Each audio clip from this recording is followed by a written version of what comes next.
Welcome to Screen to Speed, powered by INIT Esports. In this podcast, we dive into the journeys of remarkable individuals making waves in sim racing and bridging the virtual with the real.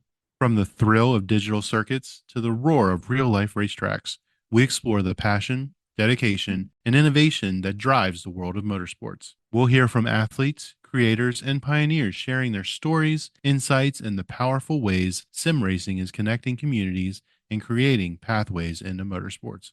So buckle up. Screen to Speed starts now.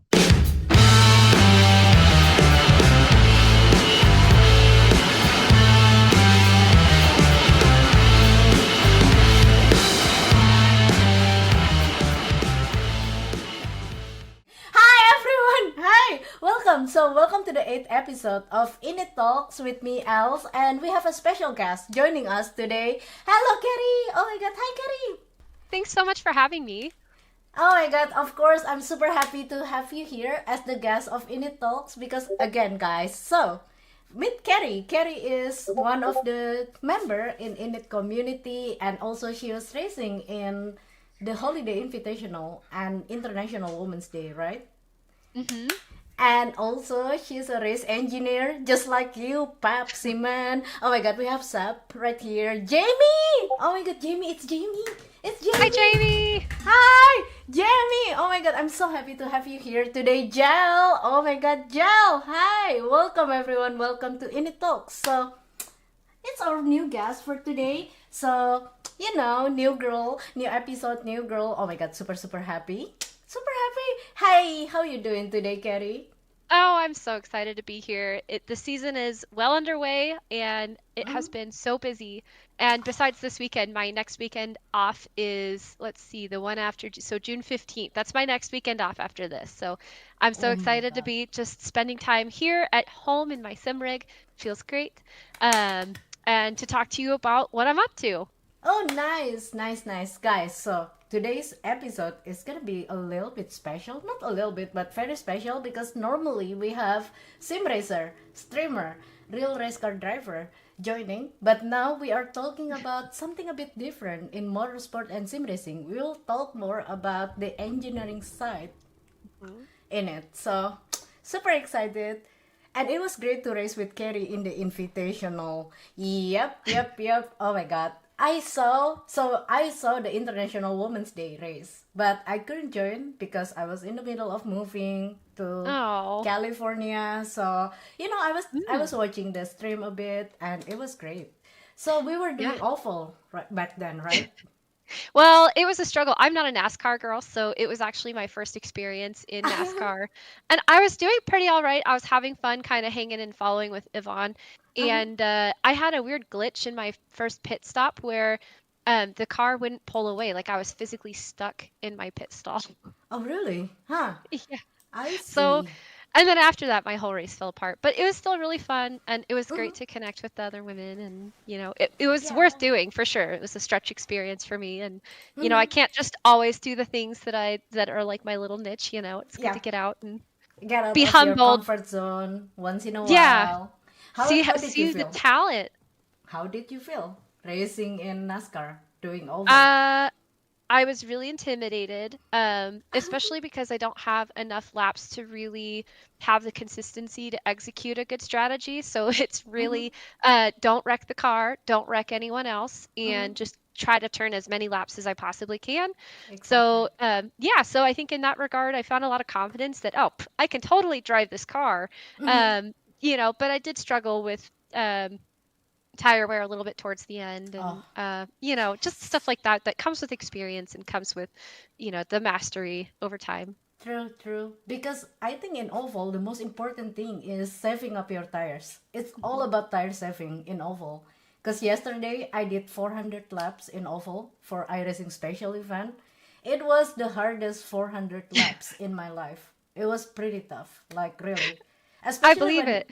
you have to battle with your car, battle with other drivers when you're like not having any tires. Like your front right tires are dead and you need to fight with people. It's the hmm real challenge. Like yeah. real challenge.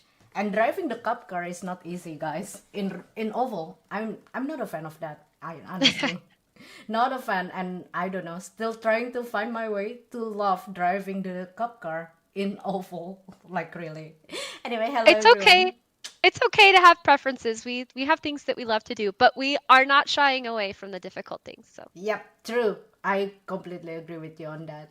All right, Kerry. So we talk about oval. We talk about preference and stuff. So, but none of I don't think everybody here in the chat know about your backstory, like where did it all started and everything. So, can you tell me a bit about the background, like what made you choose sim racing? yeah. Okay, so I discovered real racing first. I did Oh. not come from a racing family.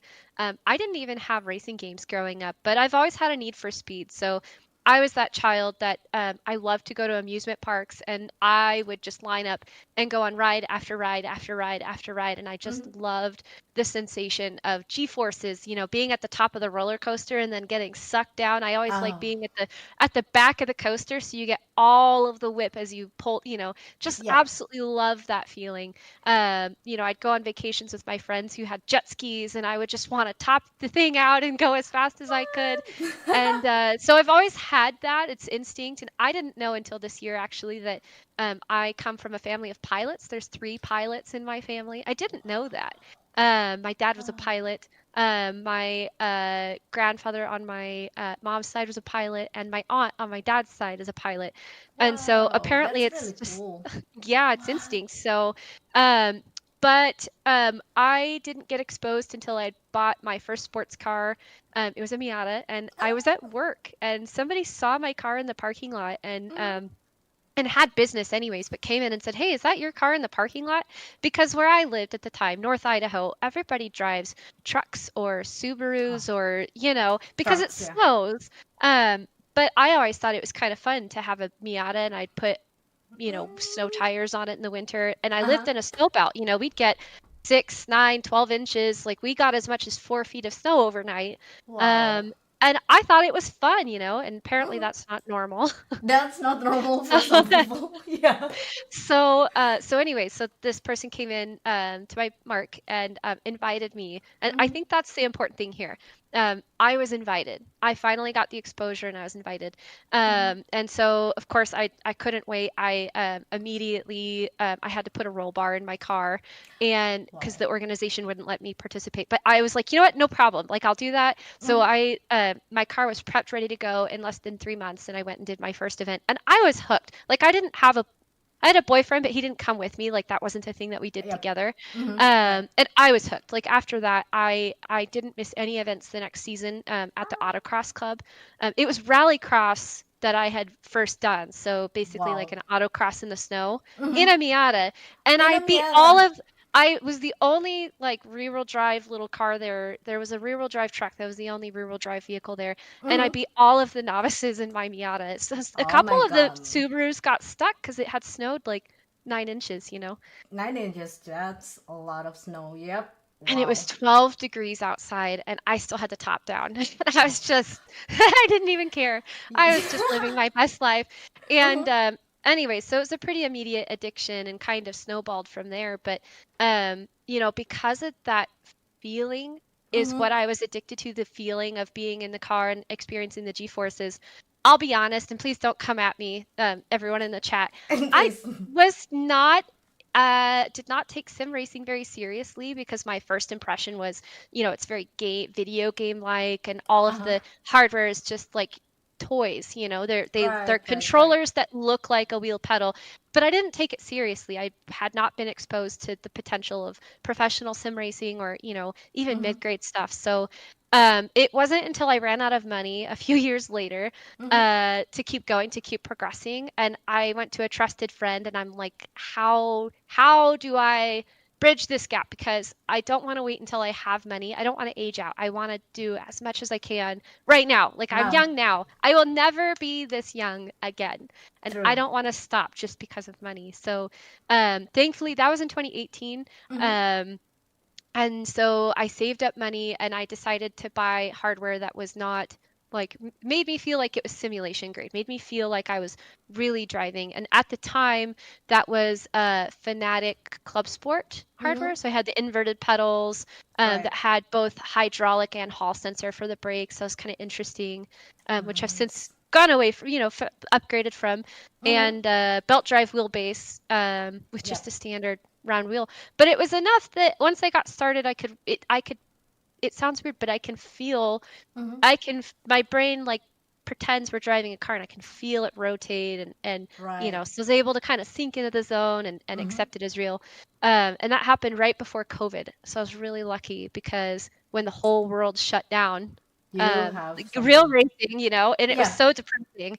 I was able to just dive in and it really got me hooked. So I would say COVID is really what sold me, not Mm-hmm. just on the value of sim racing as a tool, Mm-hmm. but the value of sim racing as its own standalone thing. It's outside of motorsport. It's its own pursuit and Yep. communities and you know.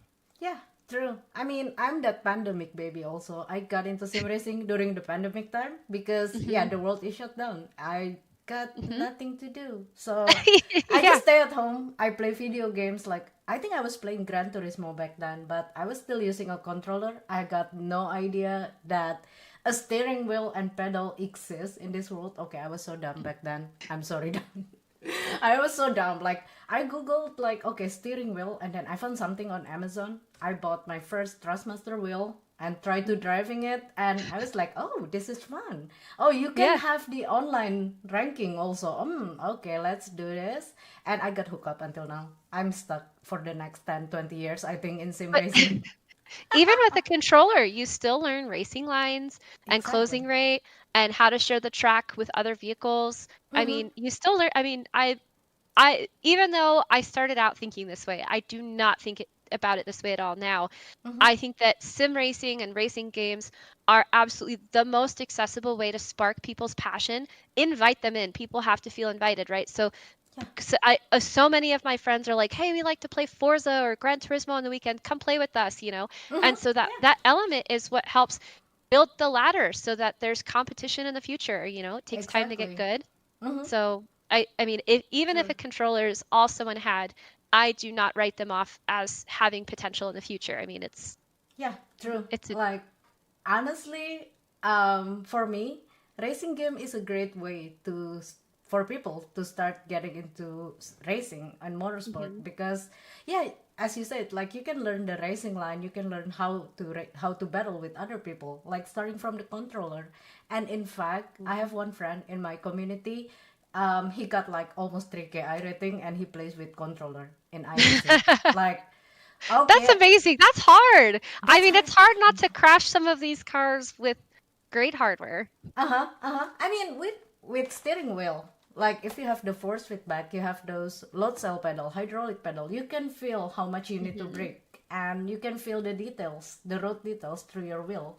But then I try to drive with a controller. I don't feel anything. So it's hard to actually like getting good as a controller player. Like I put so much respect on every Hmm. controller player out there.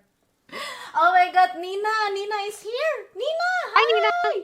Oh my god, Nina, the back to back champion and I was also about to the say, dream team. I know, speaking right? of Women's Day, she dominated. Yes, that's crazy. That's crazy. Like, he was. Because I watched the stream when I was like doing a road trip. So I sit in the passenger seat and I was like, okay, what do we have on Twitch? Oh, screen to speed. Oh, yeah. And I saw that Nina were. I think she was like running 6, 7 all the time.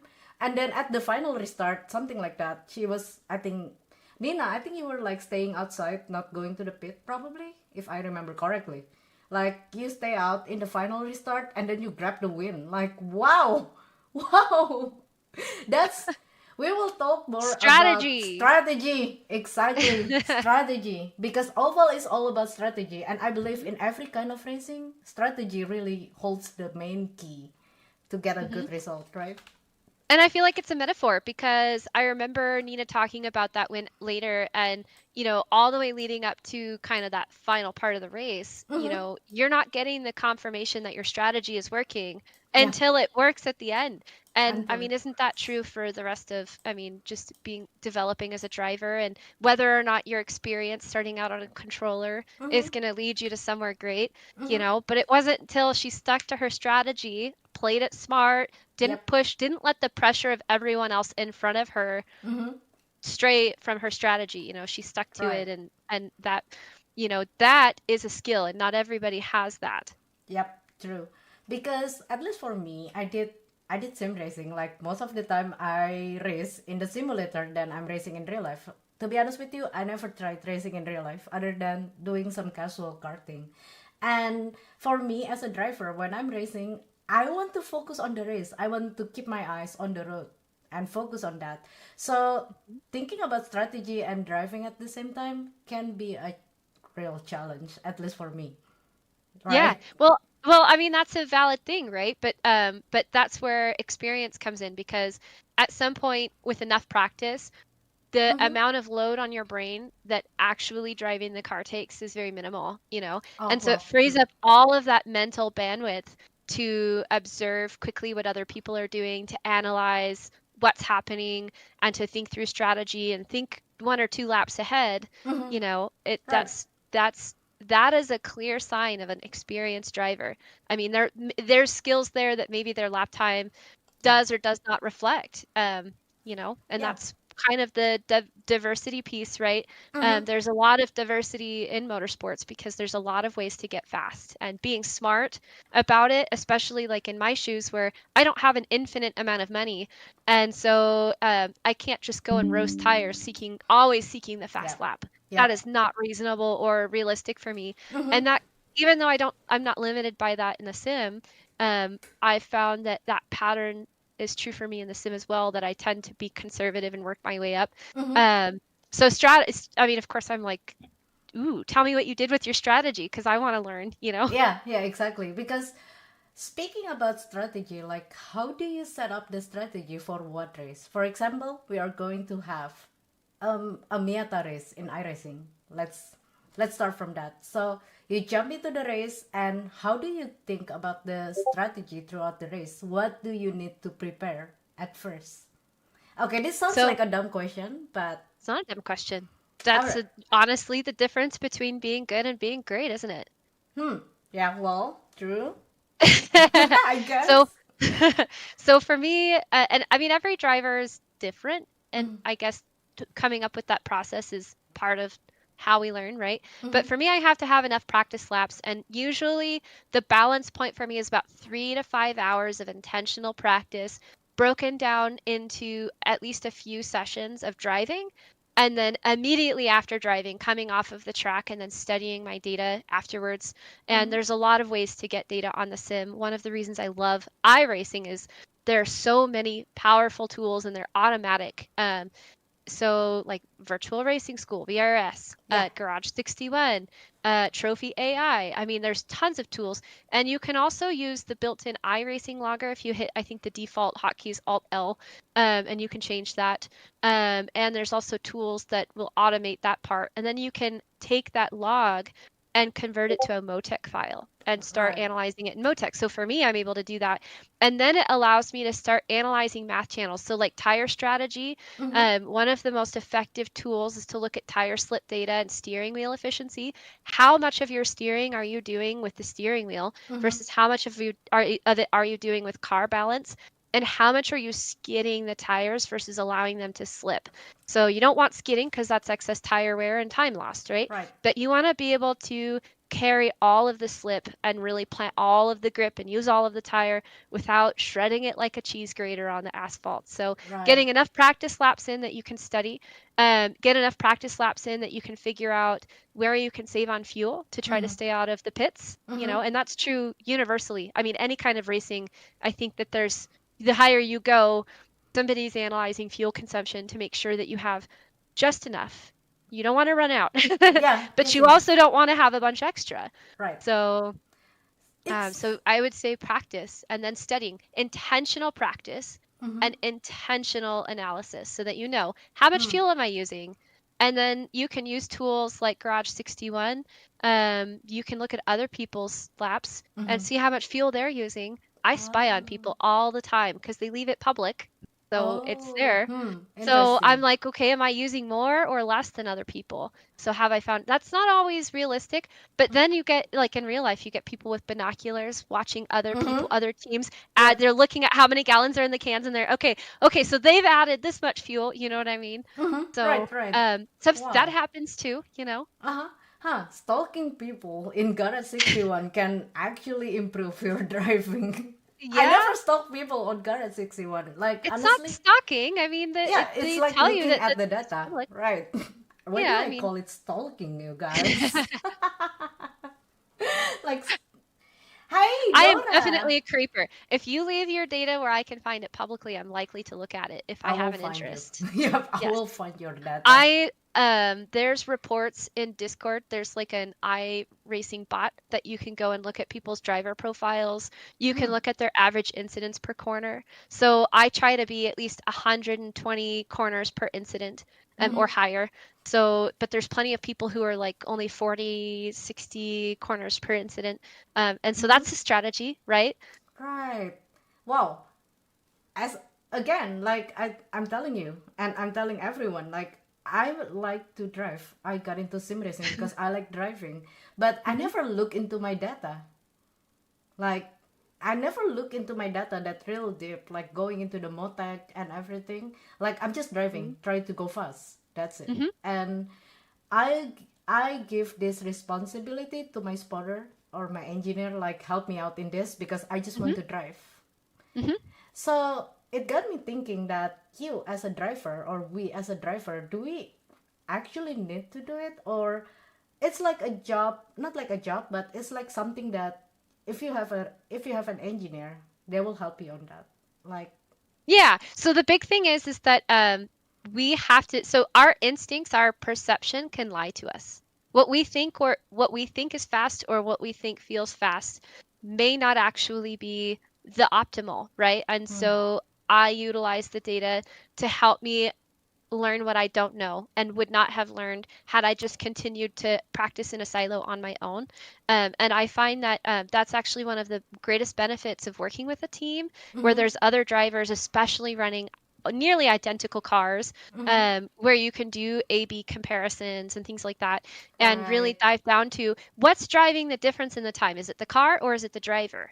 hmm, And I have some strategies for finding that out. hmm, Um, and right, is the difference between these lap times because of track conditions? Did we just practice in different conditions, mm-hmm, or did they do something that created an advantage? And so, right, um, in order to answer those questions, it could take a lifetime of just driving and watching people on track to learn all there is to know.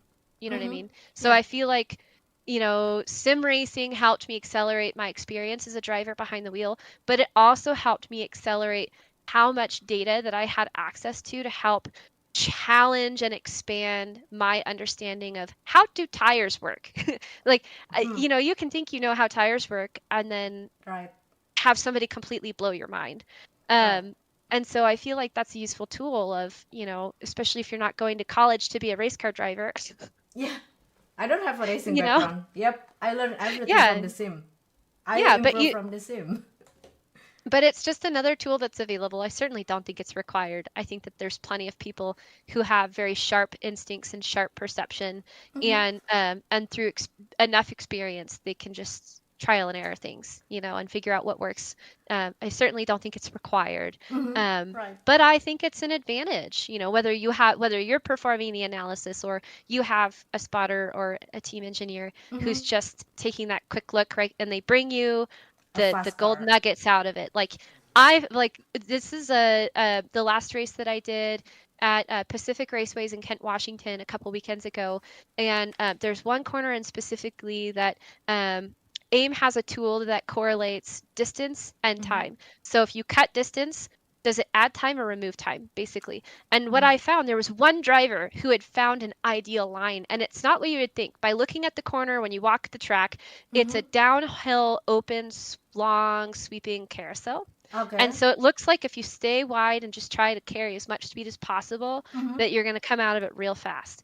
But what this driver found was that he was all the way to the outside on the entry Mm-hmm. and a very late turn in, and then got all the way down on a late apex, like very late apex, and got Hmm. all the way down. He was able to get committed wide open throttle um, Wow. quite a bit sooner, and he was carrying like 5 or 6 more miles an hour more out of the exit than any Wow. other driver on the team. And their cars are spec cars; they're nearly identical. They're running, you know what I mean? Yeah. The ECUs lock the engine out power Mm-hmm. output, so they're not even one car doesn't really have more power than the others. Yeah. Um, it really was the difference was the driver was willing to experiment until he found something that worked that other people were not doing.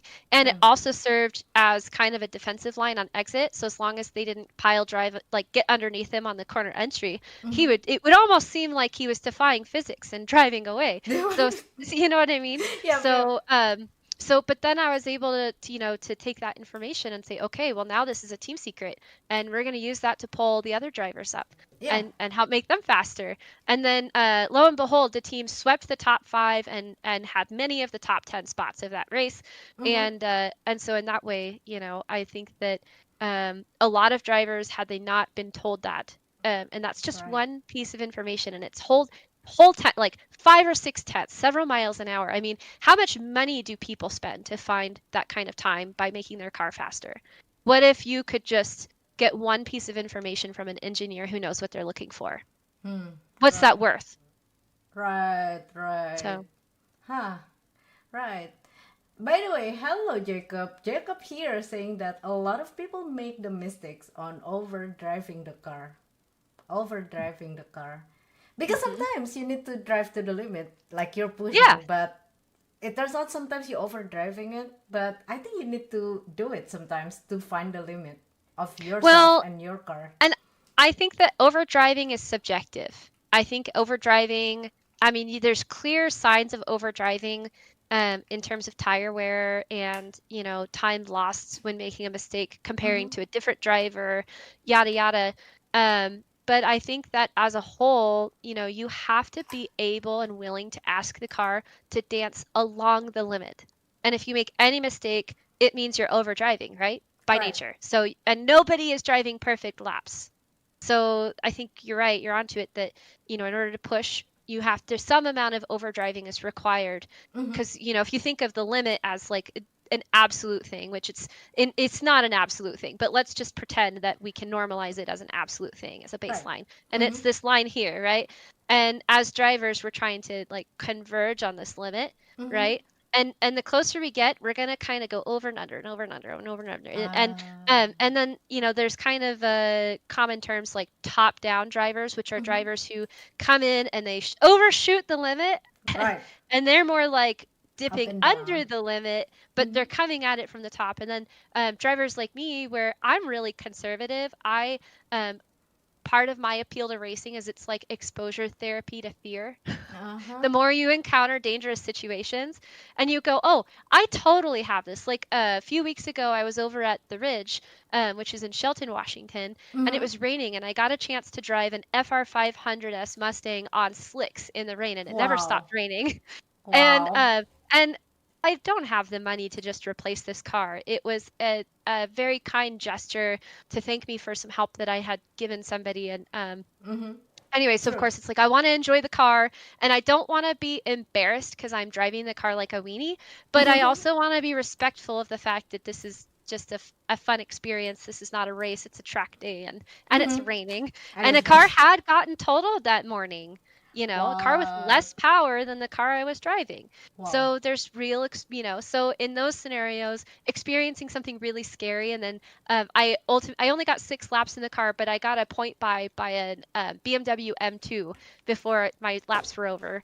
And so it was that validation of feedback of I am not scared of rain. Well, Mm-hmm. I mean, there's that survival factor, right? But Mm-hmm. we can experience new things and we can overcome the danger, and that experience adds up to being able to drive closer to the limit quickly, because truly once everybody is like within 1% of the hypothetical limit, Mm-hmm. then it's just min maxing, right? Like Right. how quick, like sometimes the difference between winning a sprint race and not winning a sprint race isn't your lap time. It's how quickly you can get to doing that lap time over and over and over. Some drivers need 2 or 3 laps to get Right. there.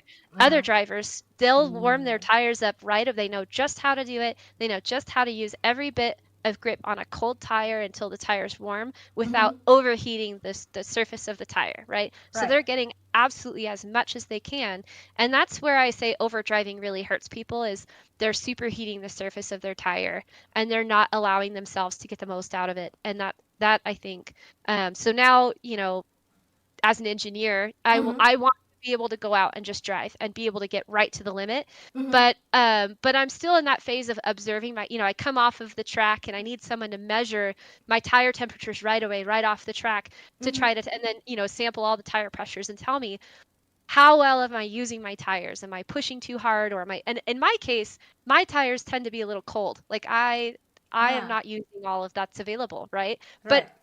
but it also means I live to race another day, right? So I'm learning how to approach that limit without because I can't afford to just buy extra tires because I shredded them or buy extra brakes because I'm using them too Exactly. much, you know? Exactly. So Like anyhow, real driving can be expensive. Like even from the mhm, starting level, it's already expensive. Even if you're doing karting, when you start doing karting, it starts to get expensive.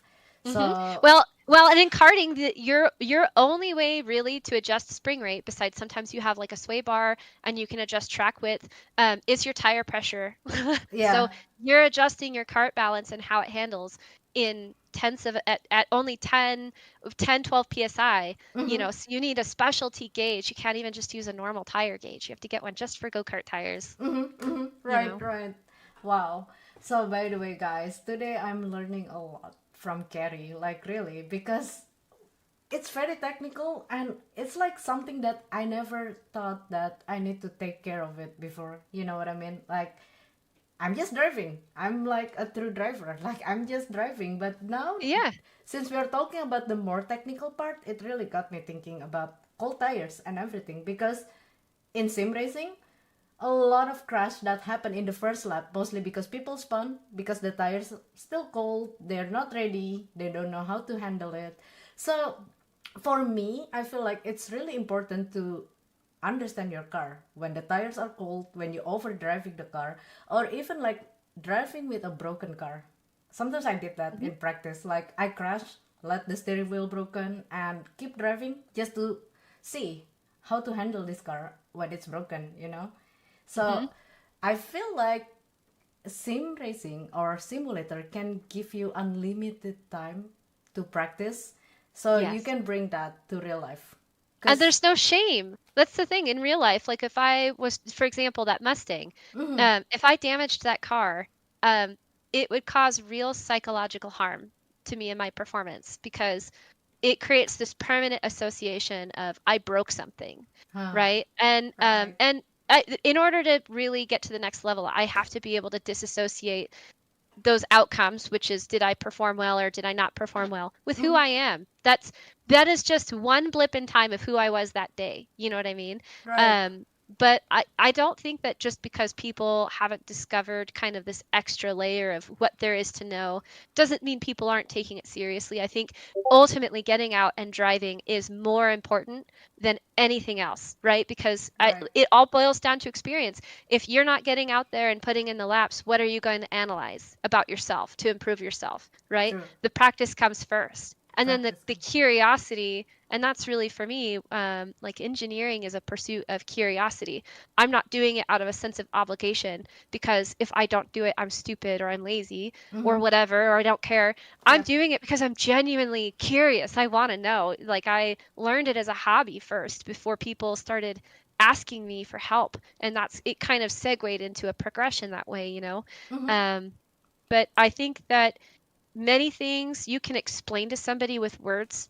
Like as an engineering type person, right, I could try to explain something to somebody, but if they've never felt it, Mm-hmm. or they don't have an understanding of it, I can tell them something and they may not actually like it may not Think about it. click. You know what Yeah. I mean? Right. So Right. I ultimately I think just having the drive to get out and drive, like that's for some people that's enough. But then when Mm-hmm. they're like, okay, I am trying very hard and like I've practiced a lot, right? And I Mm-hmm. still feel like I have a little bit left to give and I don't know how or where. And Hmm. that's really where I The think this is end. a powerful tool because how much more would you have to practice even on the simulator? I mean, who has the ability to infinitely practice for races? Mm-hmm. We don't. At some point, we have to become more efficient and intentional with our Right. improvement. Right. Here, Pepsi Man, Sub said that I can relate so much with what Kerry is saying. So, Sub, he's the F1 esports engineer. We have the F1 esports engineer here. So, he's like the engineer. Oh my god. And I remember, hi, by the way, meet my friend, Kerry. Oh wait, I think it's here. She's here. Okay, she's right here. Meet Keri, by the way. She's a race engineer, IRL engineer, and also sim racer. I'm learning something today from Keri, basically, Sab. Paps, and I'm learning something from her because I keep on saying to Seb, like, you know what? I just want to drive. I know I need to think about strategy at some point, but Mhm. I just love the drive. That's all. Help me out. That is all you need. Somebody will bring the resources to your table because they'll see your potential. The fact that you want to drive. Hmm. You can't teach that. You want to drive. That comes first. The Hmm. curiosity comes with it, you know? Right, right, right. Huh. That's a good point. Now I remember I have a friend, a good friend of mine. He's a race engineer for a NASCAR team, the Xfinity team, and I asked him one question like, what is this driver doing like other than driving in a team? And he said like you're just driving. And You're a performer. yeah, exactly, like you're the front line, like you're driving, do your best on the track, finish the race, that's all. Don't I mean fun fact, it's not like every drivers know about car setup, engineering stuff. Most people driving focus on driving and let the team behind like deliver a fast car, make the adjustment. So it's your job as a driver to complain until the race day to your engineer, like make a fast car, this car feels Yeah. this car is too understeer, something like that. It's your job to file a protest, as in like tell the engineer what how do you feel about the car. So it got me realize that okay, I need to know something technical about car, but I don't need to know everything. But I need to learn about cars and stuff, like how does the car work, how does the car feels, to be able Mhm. to communicate what I want to my engineer. I'm still learning on that, like trying to communicate like okay, this car is like this car is that. Sometimes like sometimes you have it in mind like okay, this car feels this like that, Mhm. but you don't know how to communicate. Yeah. Okay, so can I give you a couple of tidbits? Yes, please. Just quick. Okay. So first of all, I'd love for you to look up the driver Johann Swartz, Mm-hmm. Schwarz. Mm-hmm. Johann Swartz. So Johann, I think that past a certain point, the car setup doesn't matter. Past a certain point, the driver is going to drive the car. And someone like Johan, Mm-hmm. one of the number one feedback pieces of feedback that his team gave him was, "We're not getting any useful feedback from you. We need to know how to set up the car." And Johan just fires back with, "Make sure the car is ready to go. Make sure it's got fuel and all the nut and bolts are checked and that it's ready for a race. Other than that, if it's a car, I'm gonna win with it." You know what I mean? Like that's the Uh-huh. attitude. Uh-huh. But I think and I think that in his case, his team would prefer probably that he's a little more collaborative. However, I Mm-hmm. think that's its own standard of excellence. So I definitely don't want to say drivers who aren't giving that feedback just aren't doing enough or whatever. Mm-hmm. Um, I think that when I hear you talk about like your desire to drive, I Mm-hmm. think about Johann's drive, and I don't let Mm-hmm. anyone water that down for you. Like it's good to give feedback. Okay, so then this moves me on to the next piece of feedback. Mm-hmm. Um, the easiest place to start is, am I experiencing, and we don't want to label, is the car doing it or am I doing it, because a lot of times it's the driver, not the car. But this is how a team can maybe bring the car to you, kind of thing, make it tailored more to your preference. Mm-hmm. Is it understeering or oversteering? And are you experiencing it in corner entry, mid corner, corner exit? And is it a high speed or a low speed corner?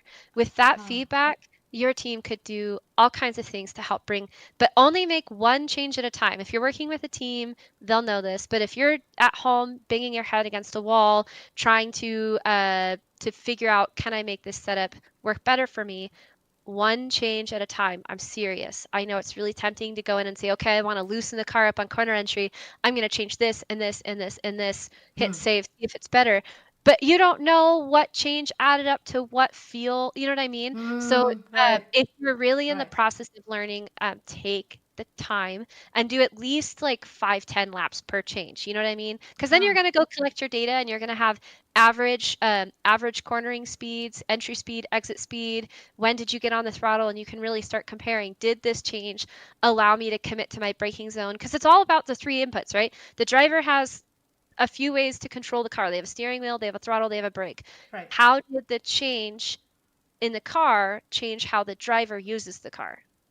Hmm. And you can have a whole team of people analyzing all of that if you can at least just tell them, I feel like it's too loose or it's too tight, like I want to turn it and it just doesn't want to turn, or Mm-hmm. like I'm trying to get back onto the throttle, but it's just making the car make me feel like I'm running off of the track and then I have to lift off of the throttle Mm. after the apex, which costs tons of time, right?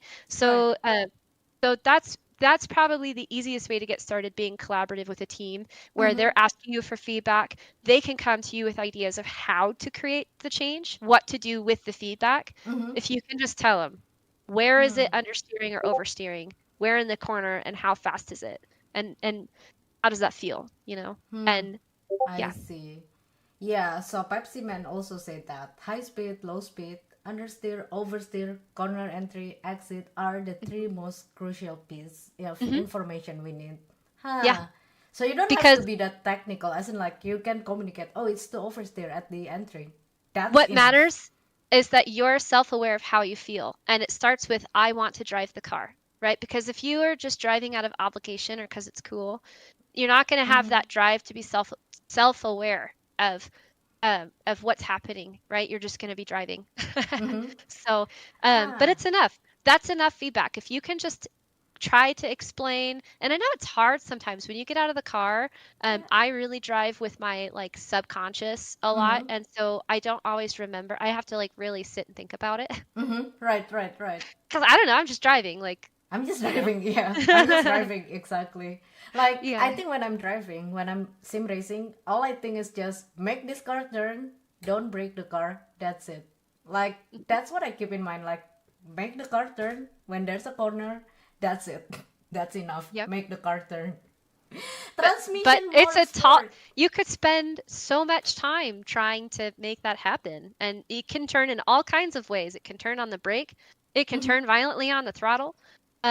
It can turn while coasting because the Yeah. differential may be doing something different when it's on throttle versus off throttle. Mm-hmm. So some cars, like, you lift off of the throttle and the car is like, pew, Yep, yep, yep, right. and it turns maybe in all the ways you don't want it to. And Uh-huh. so you got to be careful saying, give me a car that turns, because Oh, yeah, right, you right. might not get what it was that you Be wanted. careful what you wish for. Yeah. I want a car that Yeah. turn. Oh wait, by the way, we have Transmission Motorsport here. We need you for advice in your own Discord channel.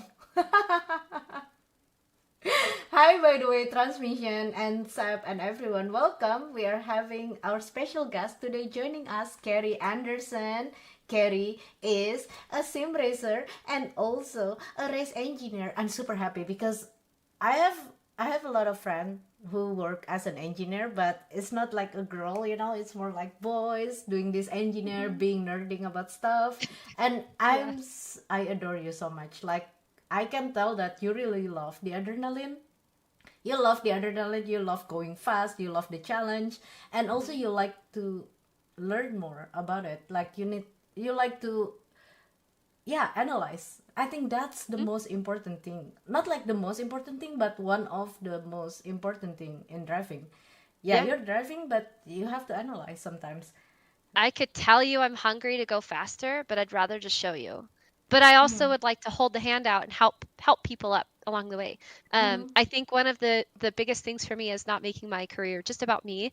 I have a really hard time imagining a career where my entire time is spent campaigning, looking for sponsorship dollars because it's all about me, and then promoting myself because it's all about me, and then my driving and it's all about me.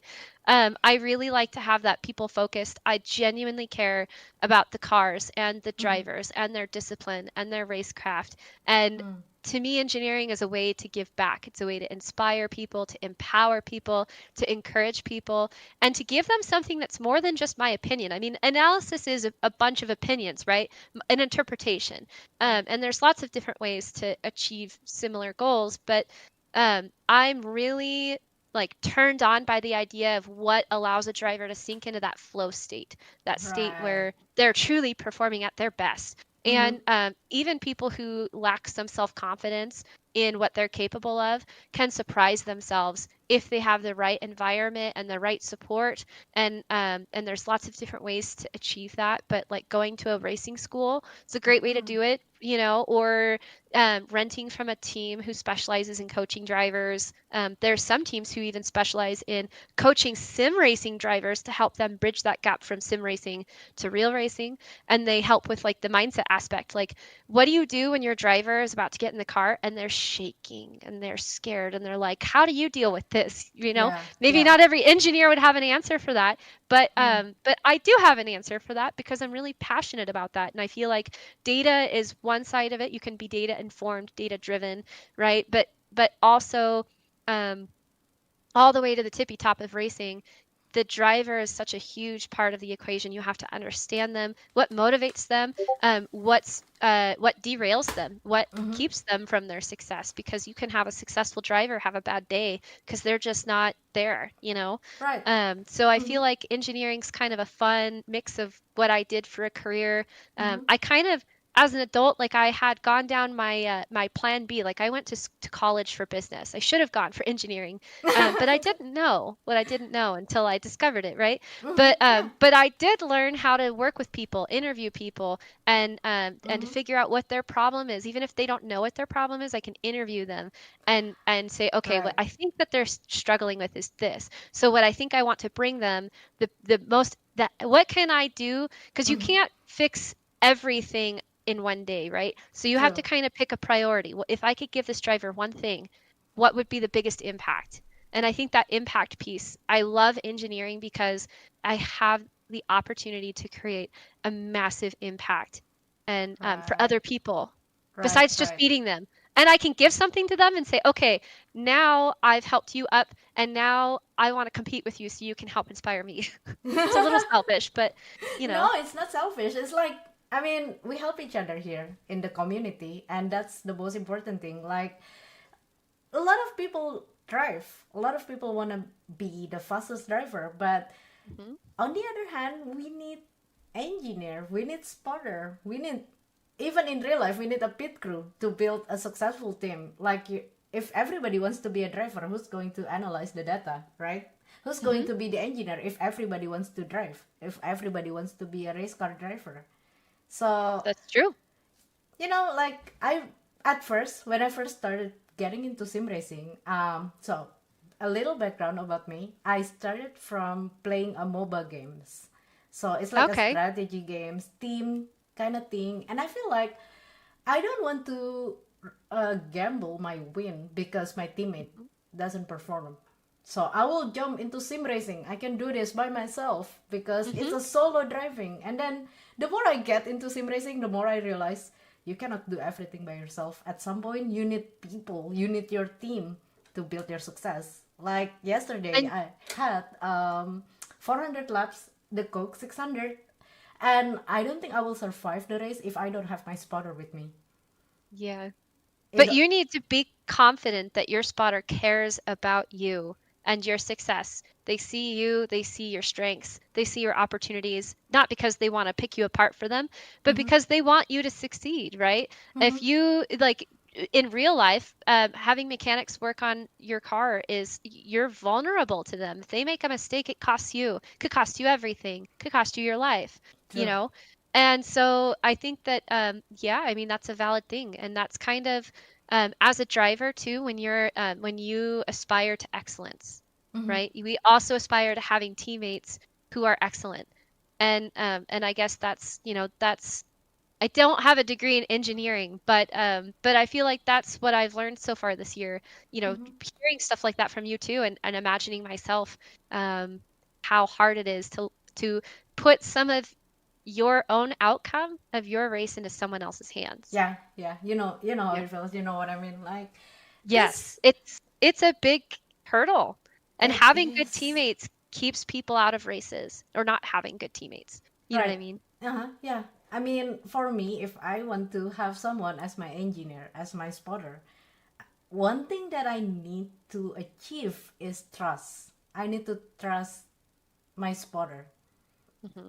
At first, okay, if I have a new spotter, I'm not gonna not that I'm not gonna listen to him or her, but it's more like I cannot trust you yet. So like you need to build like those kind of connection between the driver and the engineer. Like you have Yeah. to merge.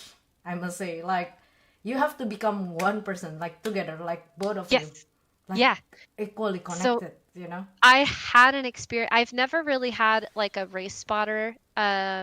I've Mm-hmm. only ever driven solo, but I got to go to Dirtfish last year and do the 3-day STI program, which was, oh my gosh, was it incredible. Mm-hmm. But again, I'm someone who works through fear, right? So day one, I'm a little intimidated. Day two, we start doing pendulum turns, and I'm like, oh, I've so got this. And by day three, um, my instructor, Michelle Miller, she's also a professional co-driver in stage rally. She does this as a career.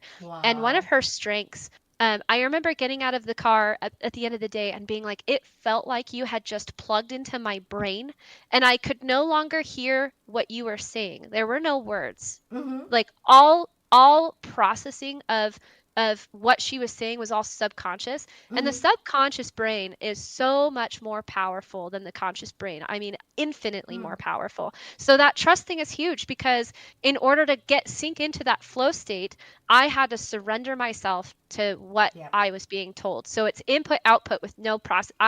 I was no longer the only person driving that car. There were two people driving that car, and Mm-hmm. uh, and it was an incredible experience. I have not experienced it again yet, and I want to. Like that to me, that's a huge appeal of stage rally. Mm-hmm. Is like it's kind of not to say this in a weird way, but it's like a very intimate thing.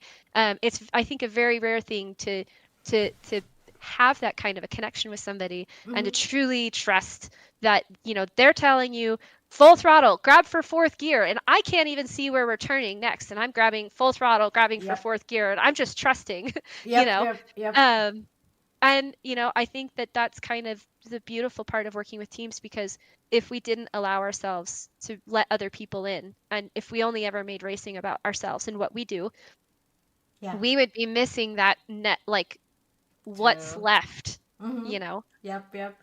I think yesterday, or basically my last race, I have someone spotting me and be my engineer. So my focus is mostly just driving, keep the car on the track, finish the race, Mhm. and I realized I reached the point where I don't need to think, as in like eyes on the road, step on the throttle, hold the brakes if you see the crash, and I just listen to my spotter like, okay, go left, go high, he's still behind.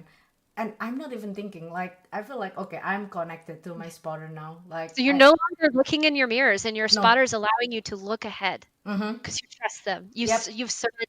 Yep. I feel like, okay, we have someone telling me to do, but and then like my muscle memory and everything just hit it, like hit the brake, okay, go left, okay, go right, okay, going high, okay, just like that, like, Mhm. that's the level of trust that I need when I have someone as my spotter.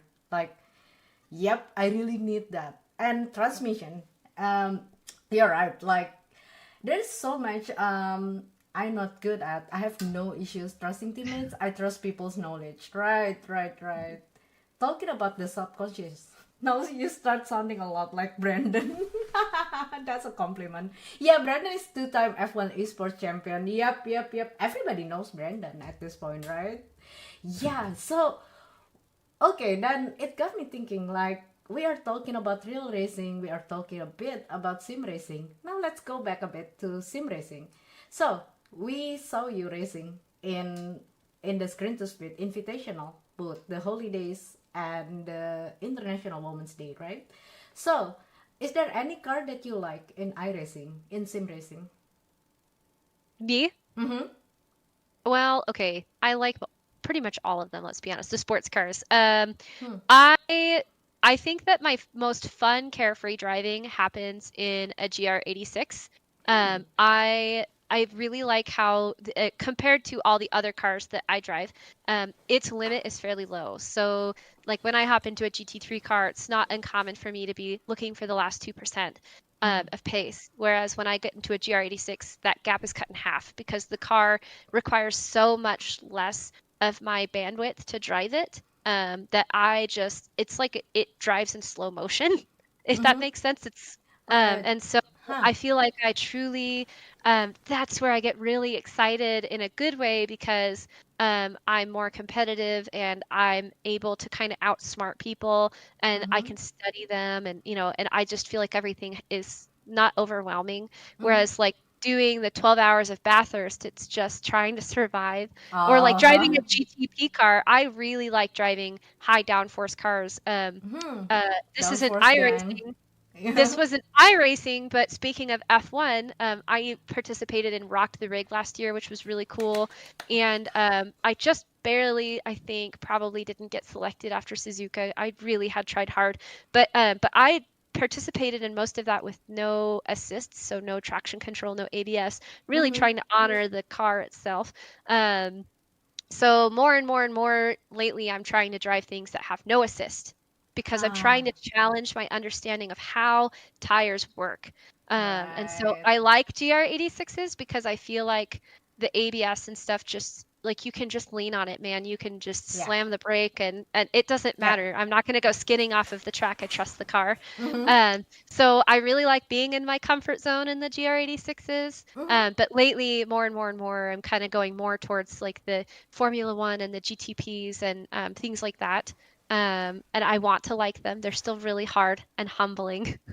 So maybe if you ask me again later, the engineer in me will be like, "Oh yeah, I found and I have found speed secrets in GTP. Let me tell you, rear ride height is Mm-hmm. so important. If you figure out your ride height, you have a Mm. better car than the rest of the field.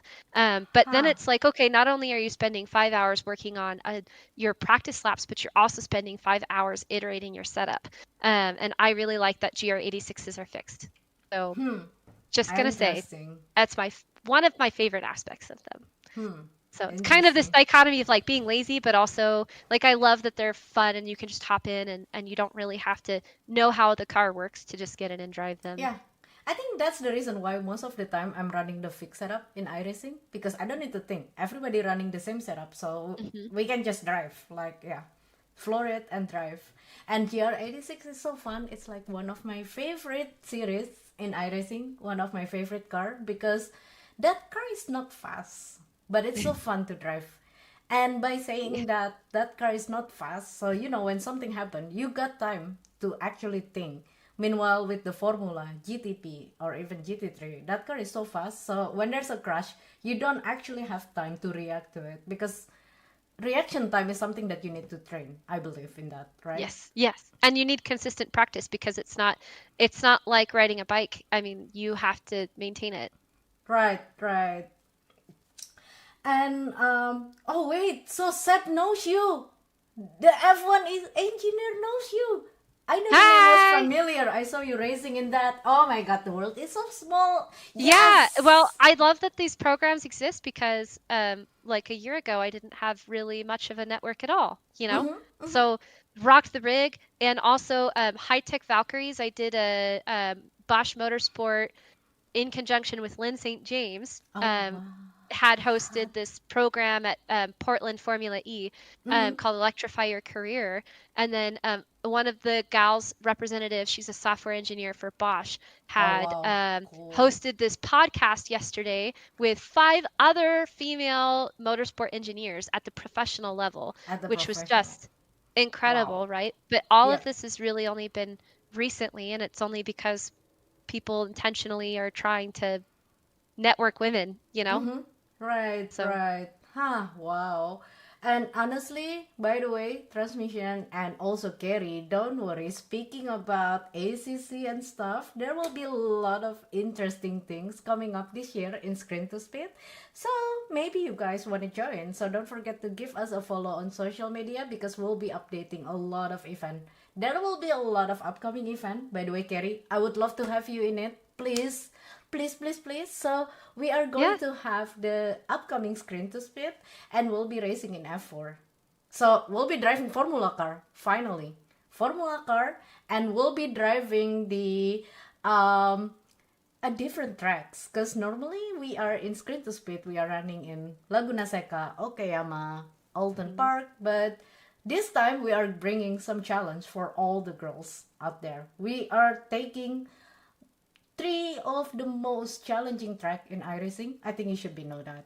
Or should I tell it now or not? Or do you want to? I want to know. Okay, okay, I'll tell you one of the track. Okay, I cannot Okay. share it all, but okay, it will be F4 at Butters. I love Bathurst. I have There we crashed go. in Forest Elbows so many times. I'm ready. Um, I just have to make sure I'm available because I've committed myself so much this season, just trying to get out and prove True. that as an engineer, I can help people improve their race outcomes, you know? So that's a really high priority. I've promised them I'll be there. But I promise to you, if I am not already obligated or committed, I will be there. Oh my god, thank you, love you so much. Because oh my god, I'm super excited. Super excited because this is the first time I'm handling like this event in Screen to Speed. So I'm inviting all my girls to join because I feel like all the girls that I know that plays iRacing, they love the F4. So I'm like, you know what? I'll give you guys an F4. Okay? I'll give you a Formula car. I give you a challenging track. So we have a beef. We will have a beef. We will have a beef, by the way, sir. So don't forget, guys. So if you know anyone, any girls out there who's racing in iRacing and kinda interested to join the F4, please tell the girls to follow us on social media at Screen to Speed and at INIT Esports because we will announce something special for everyone. And That will don't be be fun. intimidated. You don't have to be somebody who's good. I know I'm someone who, if I don't feel like I'm going to perform that well, I'm kind of scared to just jump in, but Yeah. I'm going to do it. I will be there, even if I'm in, mid pack or not even in It's the mid fine. pack. But we have to show up in order to form a community. And I would not get to know people if I didn't put myself out there as, as still a work in progress, So if you're a girl and Exactly. you're watching this and you have any want to drive, if you could take anything away from this, all of the technical stuff, all of the blah blah blah car setup, it's that if you have a desire to drive, then please come join us. Please, please, please, please. Because I know there are a lot of girls out there who play racing game or who's racing in the simulator, but I don't know. We need more girls. So girls, don't be shy. Just join. Cause sometimes I feel like the girls are like, oh no, I'm not fast enough. I'm not this. I'm not that. And I'm like, yeah, just like Sophie said, just do it. I can help you with that. See, I can't teach people to want to do it. So the want is more important than the pace. We see, can work with it. the pace will come. The speed will Yes, come. Everybody it said that. will. It will. It's Jacob always hard. said that to me. Like the speed will come. Don't worry. Be consistent. Yvonne said that. Be consistent. Keep the car on the track. You Yeah. will be fine. The speed Even will if come. even if you have a hard time keeping it on track at first, before you can be fast, you've got to crash a lot of cars on the sim, not in real life. Not in real life. Yep. Not in real But life. but that's the beautiful part of the sim. It's accessible. We can learn how to work through that fear and the intimidation and the self-consciousness and whatever else holds us back. We can work through it Yep. together. Yep. And you improve a lot by driving with faster drivers. I feel you in that. I feel you in that. So that's how I see in Screen to Speed in Winter Cup. Okay, so the Screen to Speed Winter Cup, the front row is always the battle between Nina and Bianca. Nina Bianca, Nina Bianca, Nina Bustamante? Bianca. No. No, Bianca, I Bianca remember. Constantino. Yes. Constantino. Yep. So I'm it's thinking always F1 Academy, sorry. Bianca. Oh my I mean, god, she's she's so great pretty. too, but She's pretty. She's pretty. I love her so much. Like, oh god, she's so and amazing. real.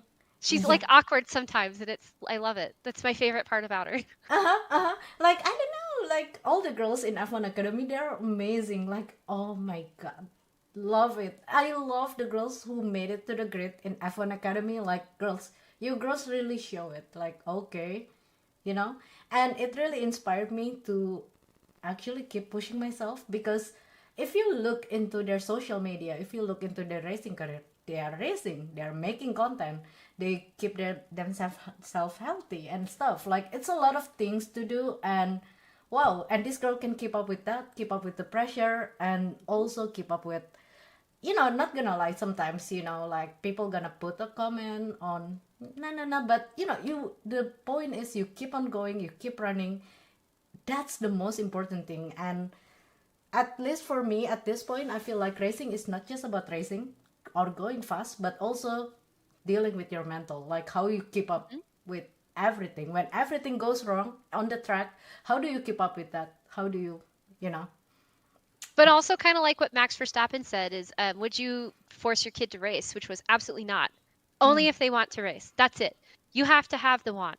That comes first. So, and I feel like so many girls, they're scared to want it because they don't internalize the racing. They see it as something other than themselves or bigger than themselves because they don't currently identify as a fast driver. But Don't of course say that's that. silly. That's Yeah, not how it works. So even if you're exactly. like, even if you're like, that sounds way out of my league or way over my head, but it's so awesome and I'd like to try it. Mm-hmm. Um, do it, do it, Just do do it. Do it. it. Exactly, just do it. Because just look into everyone. Like, all the good drivers in the sim, they crash at some point. Even the pro driver can make a mistake, so don't be afraid to make a mistake. Don't be afraid Yeah, to crash. I it means you're think that's what I trying. learned. Yeah, And to have feelings about it means you care. If you're scared, it means you care. That's yeah, okay. It's okay to feel true. scared It's okay to or feel scared. whatever. Yeah, I learned that from Cybra Cook. So I met her in the Screen to Speed Las Vegas two Oh years yeah, ago, with or Kelly Moss. yep, with Kelly Moss. Yes, Yeah. yes, yes. So I was like, okay, I was preparing for my race, and I was like, I tell her like, oh my god, I'm so nervous, I'm so afraid, because it was the first time for me to race in a LAN event, like having a lot of people watching. We were in the front page of Twitch, and the race Ugh, was it gives me happening. goosebumps to even imagine it for you. Yep, and it was like, it was happening in the middle of the NASCAR race at the racetrack, so people can take a peek at it. Like, oh, there's a girl racing. Oh my god! And Yeah. I was so nervous back then. Like, I was so afraid. Like, should I give up now? And then I remember Cybra told me that being nervous is good, actually. And doesn't matter how many races you've done, you will have that feeling. That feeling won't go away. So, girls, if you feel afraid, if you feel nervous, just do it. Sometimes you have to push yourself to the point that you don't think you can make it, but look at the end. Whatever Yeah. the result, as long you're trying, as long you brave enough to throw yourself into it, that's already a win for me. That's already Well, a win. also, what's the difference between nervousness and excitement? It's perspective. So I would say, yes, I sometimes still feel nervous before I get in the car, but I also get this positive feedback that I am excited to get in the car. And so I think that, yeah, the nervousness may never go away, but it's not torture forever. Like if you do have the want and the drive to do it, eventually you get that positive also, the excitement that comes with it, I think. Right. And speaking about nervous or feeling afraid, I'm still feeling nervous every time I'm doing this interview. Well, we're already like on episode 8 right now, and I'm still feeling nervous.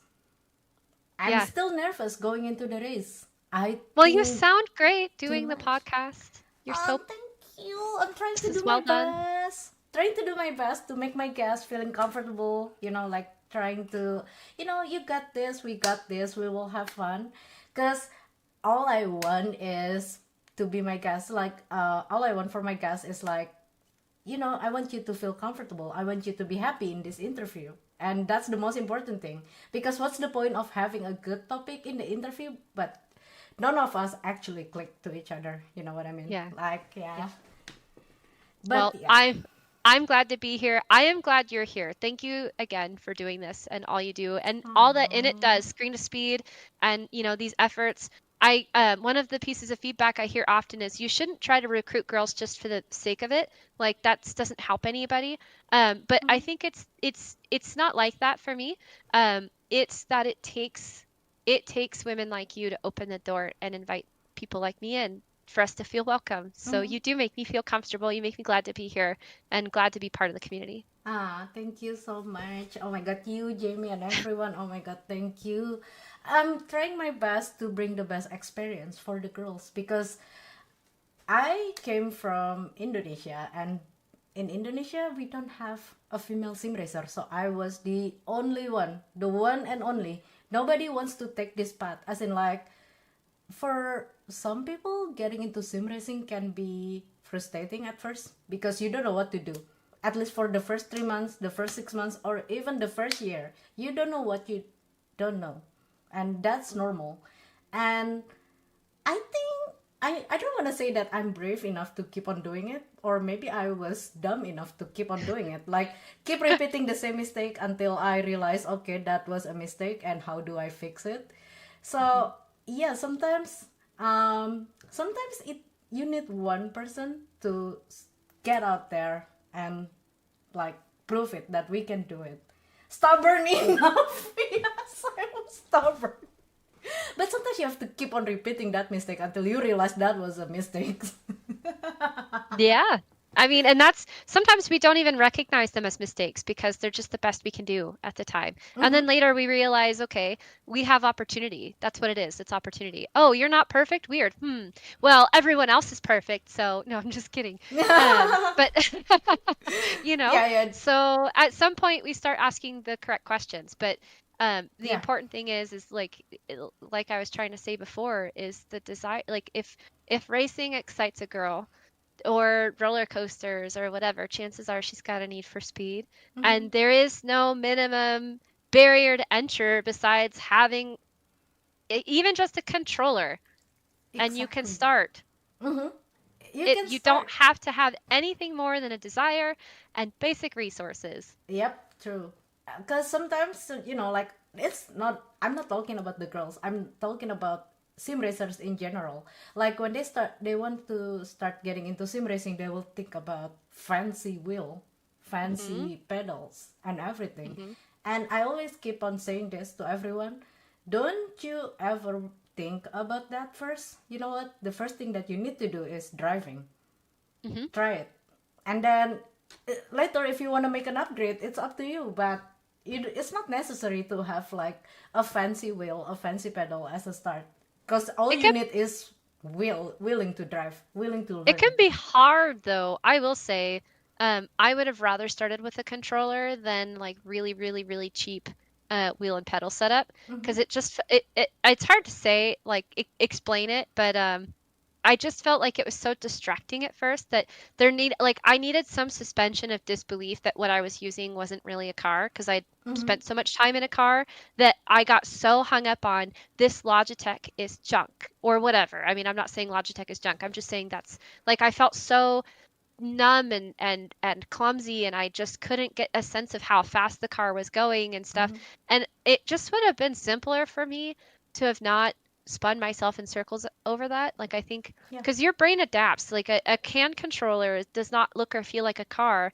but your brain is still immersing itself in what matters, which is Right. how what input do I need to give to get an output. And Mm-hmm. sim racing is infinitely useful for that because it forces your brain to adapt. Like reading, you know those word puzzles where it'll have like a paragraph Mm-hmm. and the first and last letter is the same, but they've scrambled all the letters in the middle. And it takes you a second to like get a lay for what's happening, but Yep. then after your mind adapts, then you can read the whole thing.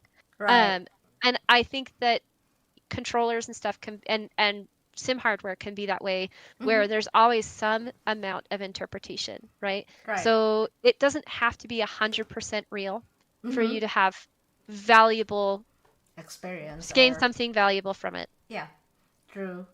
Going from wait, that was my gateway drug, a controller and GT Sport. Yep.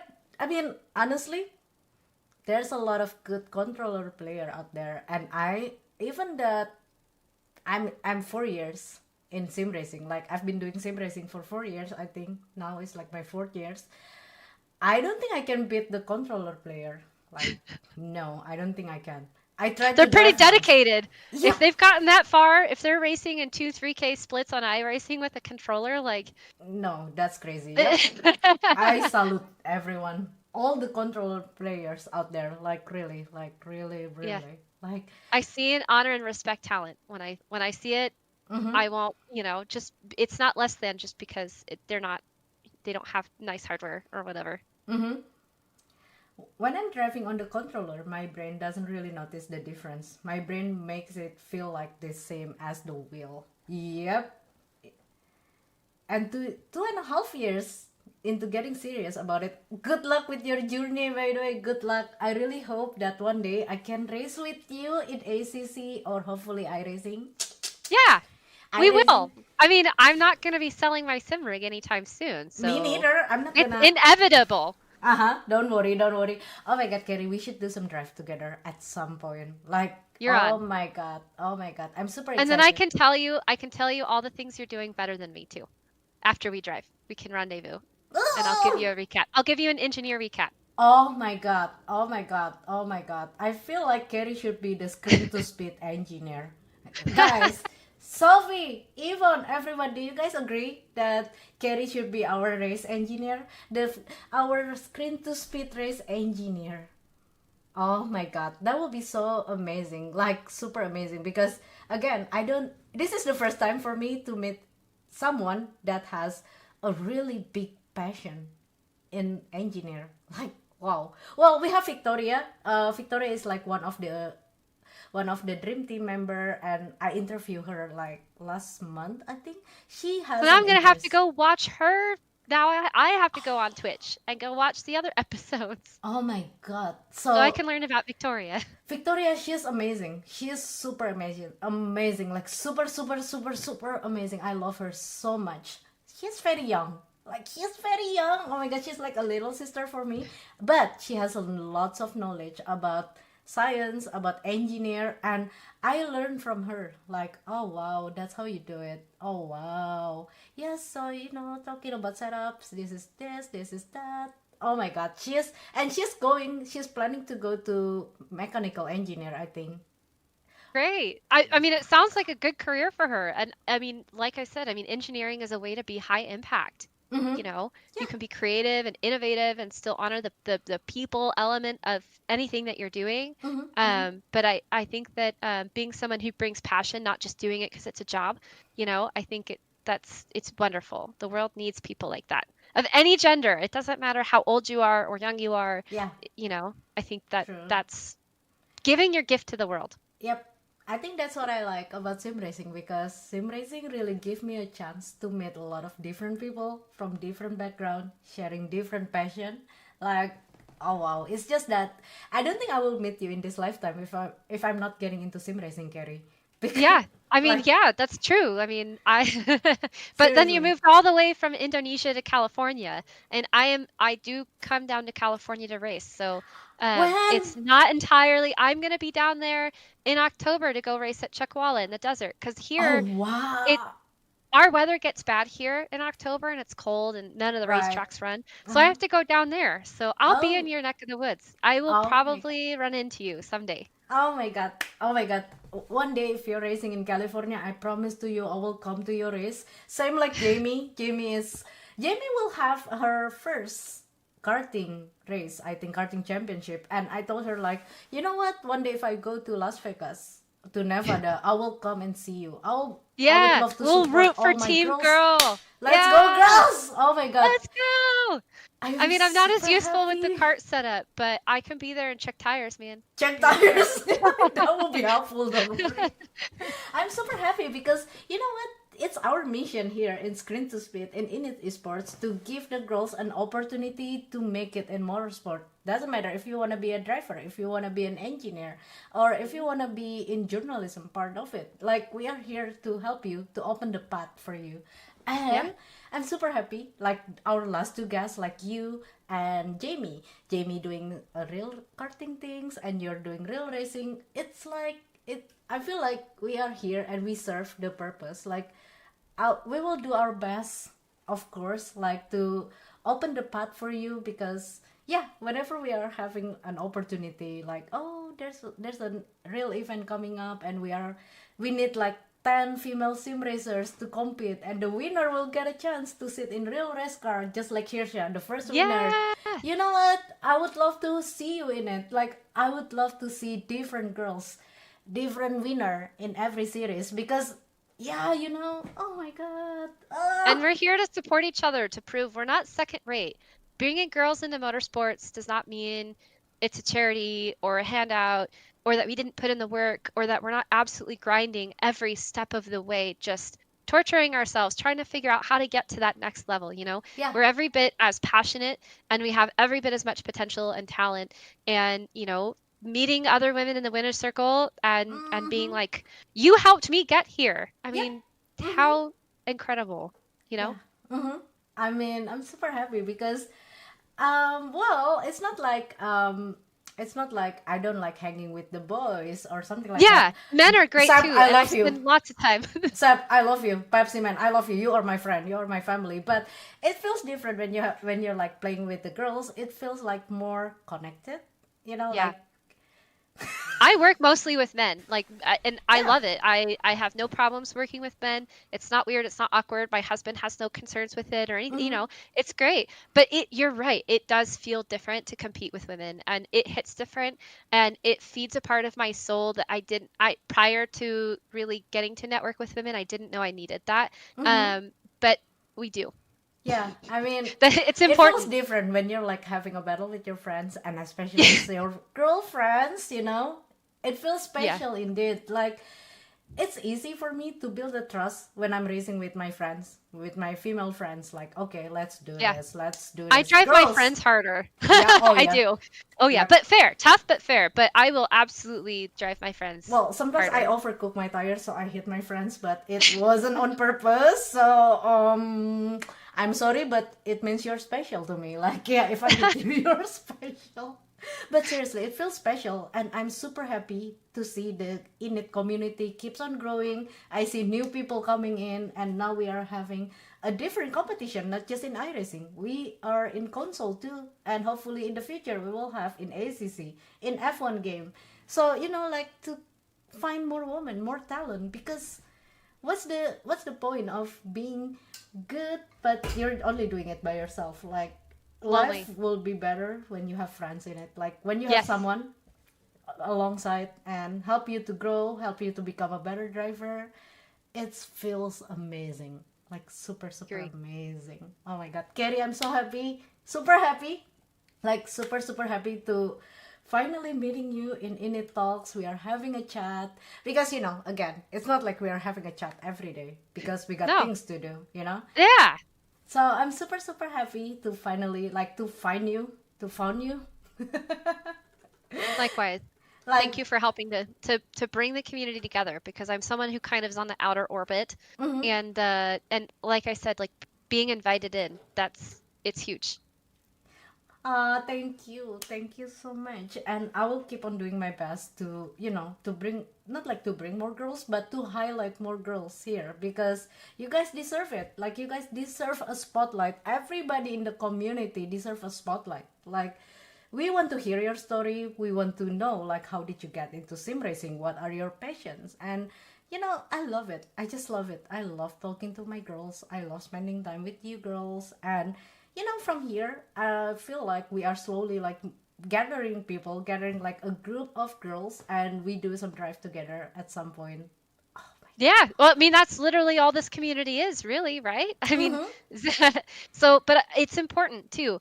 I just wanted to say before we close out, like one important thing. So, Yeah. in 2018, when I had that mental shift of, going from, oh, sim racing is just for gamers. It's a game. It's fake. It's not real. It Right. won't help me. The person who sat me down and had that conversation of here's the potential for sim racing and how you can use it to bridge the gap to real racing. He's the founder of Racer on Rails. So I am engineering for the team founded by the person who encouraged me to take a leap for myself. You don't know how the people that you are meeting right now are going to change the future. you know what I mean, and could Mm-hmm. open doors and do amazing things and take you with them. So not just for myself, but for Yeah. you, the people that you're influencing, the people that you're inspiring to get started and take that step, take that leap. Mm-hmm. um, you don't know where that will lead them, and I hope that you get the fruits of your labor someday with this community, and how the women will grow, by Yay. having that community and the support Mm-hmm. and that connectedness, Yep. can help people thrive. So even if you don't see the fruits episode 8, that Yeah. you're just getting started, but I cannot encourage you enough, because just like my friends at Racer on Rails helped me help myself. They encouraged me to take that step, because I wouldn't be here if I didn't put in the work, but Mm-hmm. I also wouldn't be here if they hadn't invited me to take that step. Exactly. I wouldn't be here if I'm not meeting Steffi and Screen to Speed. If I'm not racing in Screen to Speed, I wouldn't be here. Yeah. Like, Yeah. yeah, like it's just amazing that meeting people can actually change your life, change your path in life, I must say. Because again, I came from beauty industry. I was a beauty blogger before I become a gamer, and I never thought that I will take this path in my life, like become someone who's going to a racetrack almost every weekend. That's amazing. I That's so love that. crazy. That's super crazy. If You I took look your back, passion and made it your own.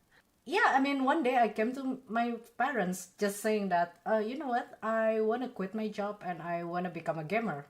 And this is not, I'm not asking for permission. It's an announcement. So yeah, my parents, if you don't take Like it, coming out. yeah, if you don't take it, I don't care. I will take this path. And I literally left my job, Carrie. Like I left my job I love and that. try to pursue what I want in life or what I think it's right for me. And here I am today, meeting you, meeting Yeah. everyone, all the wonderful people, going to racetrack, like trying to understand how does the tire works in the Yeah. sim. Yeah. Which is hard because you're learning how a tire works with no feel, no literal Yep. feel. Mm-hmm. It's it's incredible. And then to see all the sim racers who prove that you can go from sim racing to real racing and learn to thrive. You can Mm-hmm. do it. I'm It's into that. I'm in. mind blowing. I'm into that. One day I want to race in NASCAR because I love turning left. I love the challenge in it. I love how, not like how brutal, but how challenging it is to drive the Yeah. stock car. Like I want it one day. Hopefully one day. Hopefully. Oh my god, When are I'm we going into to it. change that to I can close my eyes and picture it now? May not be happening right now, but in my mind it's happening because you deserve it. I'm into that. Visualization is important. It's powerful. Oh well, true. Let's I keep on scratch the telling to Sunday. myself that, like, you know what? Doesn't matter where you start. If you want it, you will get it. And I'm that type of person. When I want it, I will find my way to get it. I will see you someday at a NASCAR race. I'm into that. I'm into that. And really, oh my God, Kerry, thank you so much. By the way, before we end the podcast, I have this question for you. Oh, actually, I have two questions. First of all, Okay. what is your main goal in Um, motorsport? okay. Do you want to give both? Should I answer that one before we do the second one? Okay. I Okay. think I'm just gonna ask one question at a time. So first, Okay. what are your main goals? So my main goal is to be a high impact engineer. I want to impact other people's lives. I want to empower and inspire them. But I want to do that by making it into the professional racing arenas. So my husband, who I met along the way, has been a huge inspiration to me. So and he aspires to get to like SRO or IMSA, and I want to go with. I'd ideally like to do it as a driver, as a privateer driver, because I don't want to be able to be fired. It sounds Oh, cheesy, but I choose me. I chose me for this path, and you can't fire me. So I'd like to do it as a privateer, which sounds absolutely insane because I have no money and it's infinitely expensive. But even if I don't make it as a driver, I refuse to get left behind when he goes pro. So if I can't get in as a driver, I will get in as an engineer. Either way, I am not getting left home. I want to go pro racing. And if I could do anything else with my life, if I lived long enough, I'd like to do off-road racing like stage rally or like Pro 2 light trucks. Like when we did that with the screen huh. to speed, I didn't know I loved those. And oh my gosh, I had so much fun practicing for that. And What? I would do that in a heartbeat. Like I would do that and it'd be fun and it would Mm-hmm. be so expensive, but I would just be in my happy space. Wow. Wow. That's amazing. That's super amazing. That's the real passion right here, guys. Get it, mama? Yes! Go get it, Keri. Go I get am it. not afraid to get these hands dirty. It's gonna happen. See? It's going to happen. We believe in you, not just me, but everyone here in the chat really believe in you. You are going to make it, and we are here to support you. So, please, please, please, if you're racing, let us know. Let us know on Discord or maybe on social media. Just let us know, tag us, because we are happy to support you. Like Thank you. we'll be happy to support you in many ways, in many ways. So please send me your calendar, send me your schedule, so we can like help you boost as in like making a post for you and supporting you on social media, because social media is very important nowadays. Like that's Yeah, your front face on the internet. Like yes, so we are trying our best to highlight you and to support you. thank you. Okay, down to the next question, the second one. Okay, I'm ready. Okay, okay. Here's the thing. If you fail in motorsport, will you take another path? Will you take another career path, or you wanna stick with it? No, there's no way to fail. I mean, I'll have failures along the way, but as long as I don't quit, I'll get where I want to go. Mm. I'm not someone who subscribes to I'm not having fun if I'm not winning. For Mm-hmm. me, it's the other way. I have fun and it leads me to winning. And for me, all of this is so instinctual. You know, if I got to a point where racing stopped being fun, I'd probably go be a beach bum on a jungle somewhere because I like surfing because I like the Oh, energy of the waves and catching the waves and the feel, and I like oh, roller coasters, and so I don't think that I'll ever truly fall out of love with my with loving to experience physics and g-forces and the nature of the world, and I love to travel, so and racing can help me travel. right, So I true. just don't see me ever like truly retiring. Like if I grow old and I age out as a driver, I'll still probably coach people Oh, and try to help people or start a foundation or join a foundation or something uh-huh. in the motorsport world. But I don't think there's anything else for me. Not because I don't think that I would be happy doing anything else. I could be happy doing just about anything else, but this is truly like all I've ever wanted ever. True, So, true.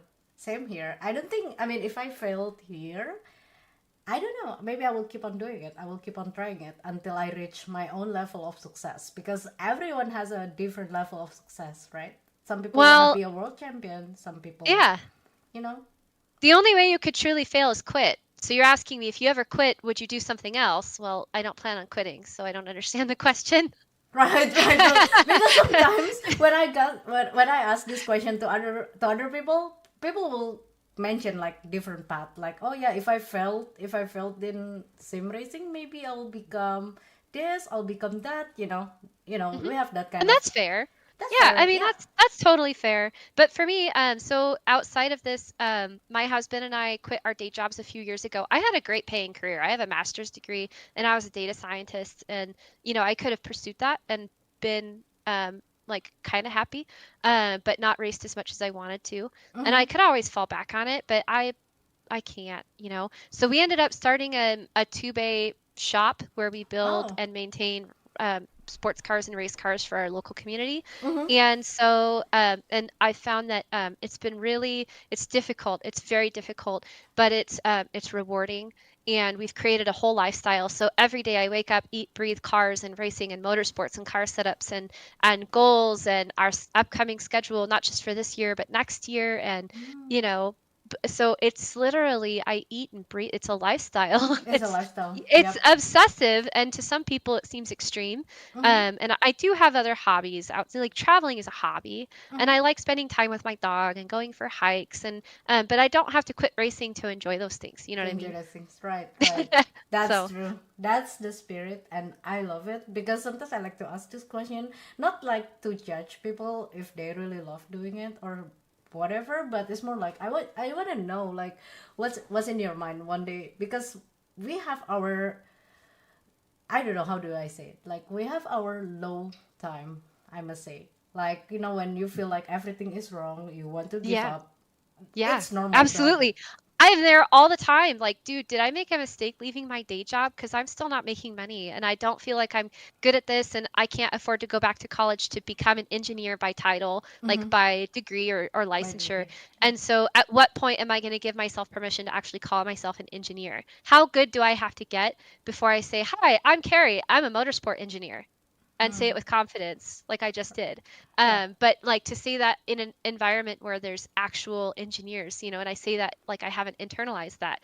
Mm-hmm. So I think that's like my biggest struggle is just embracing and accepting what's already mine. I don't need permission to call True. myself an engineer. No one's going to sue me for calling myself an engineer as Mm-hmm. long as I don't perform unlicensed acts of Right. engineering for people, Yeah. which I do not do. But Mm-hmm. um, anyways, I think we just have to learn how to give ourselves permission to want it. Like, I want Mm. this. I want this I don't plan on having kids. I come Right. from a big family. I have 7 siblings. They all have kids. Like, That's a that big part is family. not needed from me. Yeah. So, That's a so really big one. truly, yeah, and truly, I'm in this great position that I think that if I had kids, I would have less of my gift to give the world. And Mm-hmm. the thing that I really want to give the world is the empowerment piece, and I want to Right. give as much of it as I can in my lifetime. And the only way I'll do that is by pursuing what I love. And I won't do that by quitting, you Yep. know? True. Quitting is So, not an option. Like, never, mm-mm. never an No, option. I might have to take a step back from an environment or a series. I've encountered Mm. bullies and gotten injured on track in Oh. karting, and so I had to take a step back from karting because I will not back down getting shoved on, and I'd Right. rather wreck a car with a cage on principle. I do not wreck cars on my own accord, but I will absolutely not back down from a bully anymore. Yep. So, there's times where I've had to just say, I'm going to sell my cart because I don't think risking breaking ribs is worth proving Mm-hmm. to myself that I can do this and I deserve the space I take up on track. The better thing to do is to find an environment where I feel like my peers respect me and they honor and relish the challenge of competing with me fair and square. And they give me that space, but they don't give it away, right? We're like tough but fair fighting. So I've had to like walk away, like quit specific things to Mm-hmm. move on to other things to find Right. communities where I can thrive. I can So, drive. Exactly. Yep. And transmission, by the way, you're not a failure. I mean, some people, all of us failed in some things, and it will happen to everyone, but it doesn't mean you're a failure. And as long you're not giving up, that's the most important thing. As long you keep on going, that's the most important thing, and that's all we need. Not mhm. just you, that's all we need. Because I've embarrassed myself plenty of times. don't worry, yep. Like, even I'm not saying I'm the pro, but I'm still making a lot of mistakes, like a lot. But no shame. Like, yeah, people made mistakes. Yeah, everybody made mistakes. If you struggle in sim racing, please remember that everyone else struggles too. So the struggle is not just yours, but it belongs to everyone. That's how And I it's an feel. appropriate place to struggle.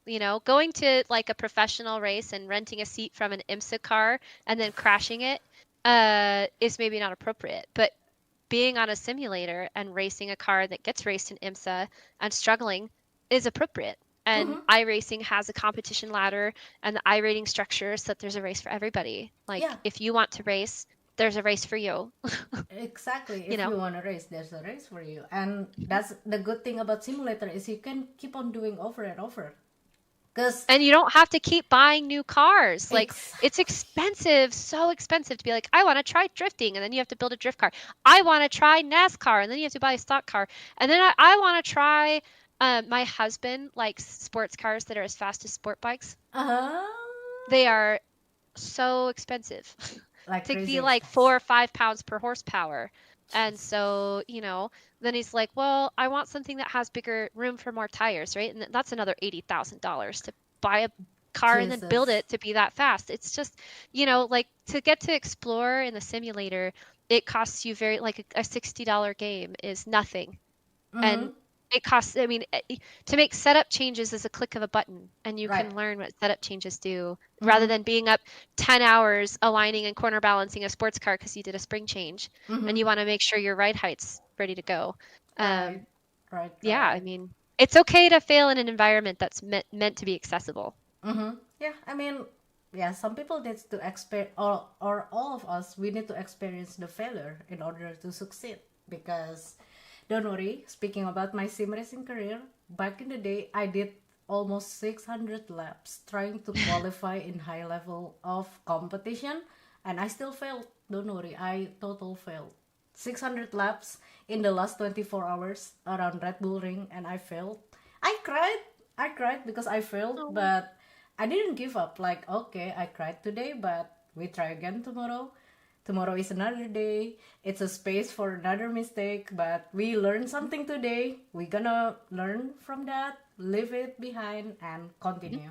So, Not just as drivers too, but as an engineer, I won't name names because it's not important. I'm not trying to crucify them, but I had almost gotten my foot in the door as a junior engineer with a professional team who's running in multiple professional schedules this season, and wow. ultimately they turned me down because they were worried that I would be a liability, a legal risk for like doing them for sexual assault or harassment or whatever.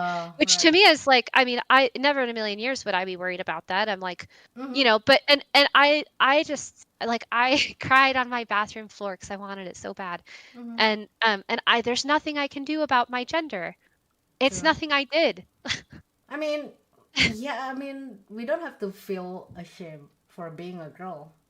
Some people can be like, yeah, because you're a girl, you don't belong here, you don't And deserve. like But who cares? I don't I know. I'm I'm happily married. I'm not shopping for anyone else's husbands. Mm-hmm.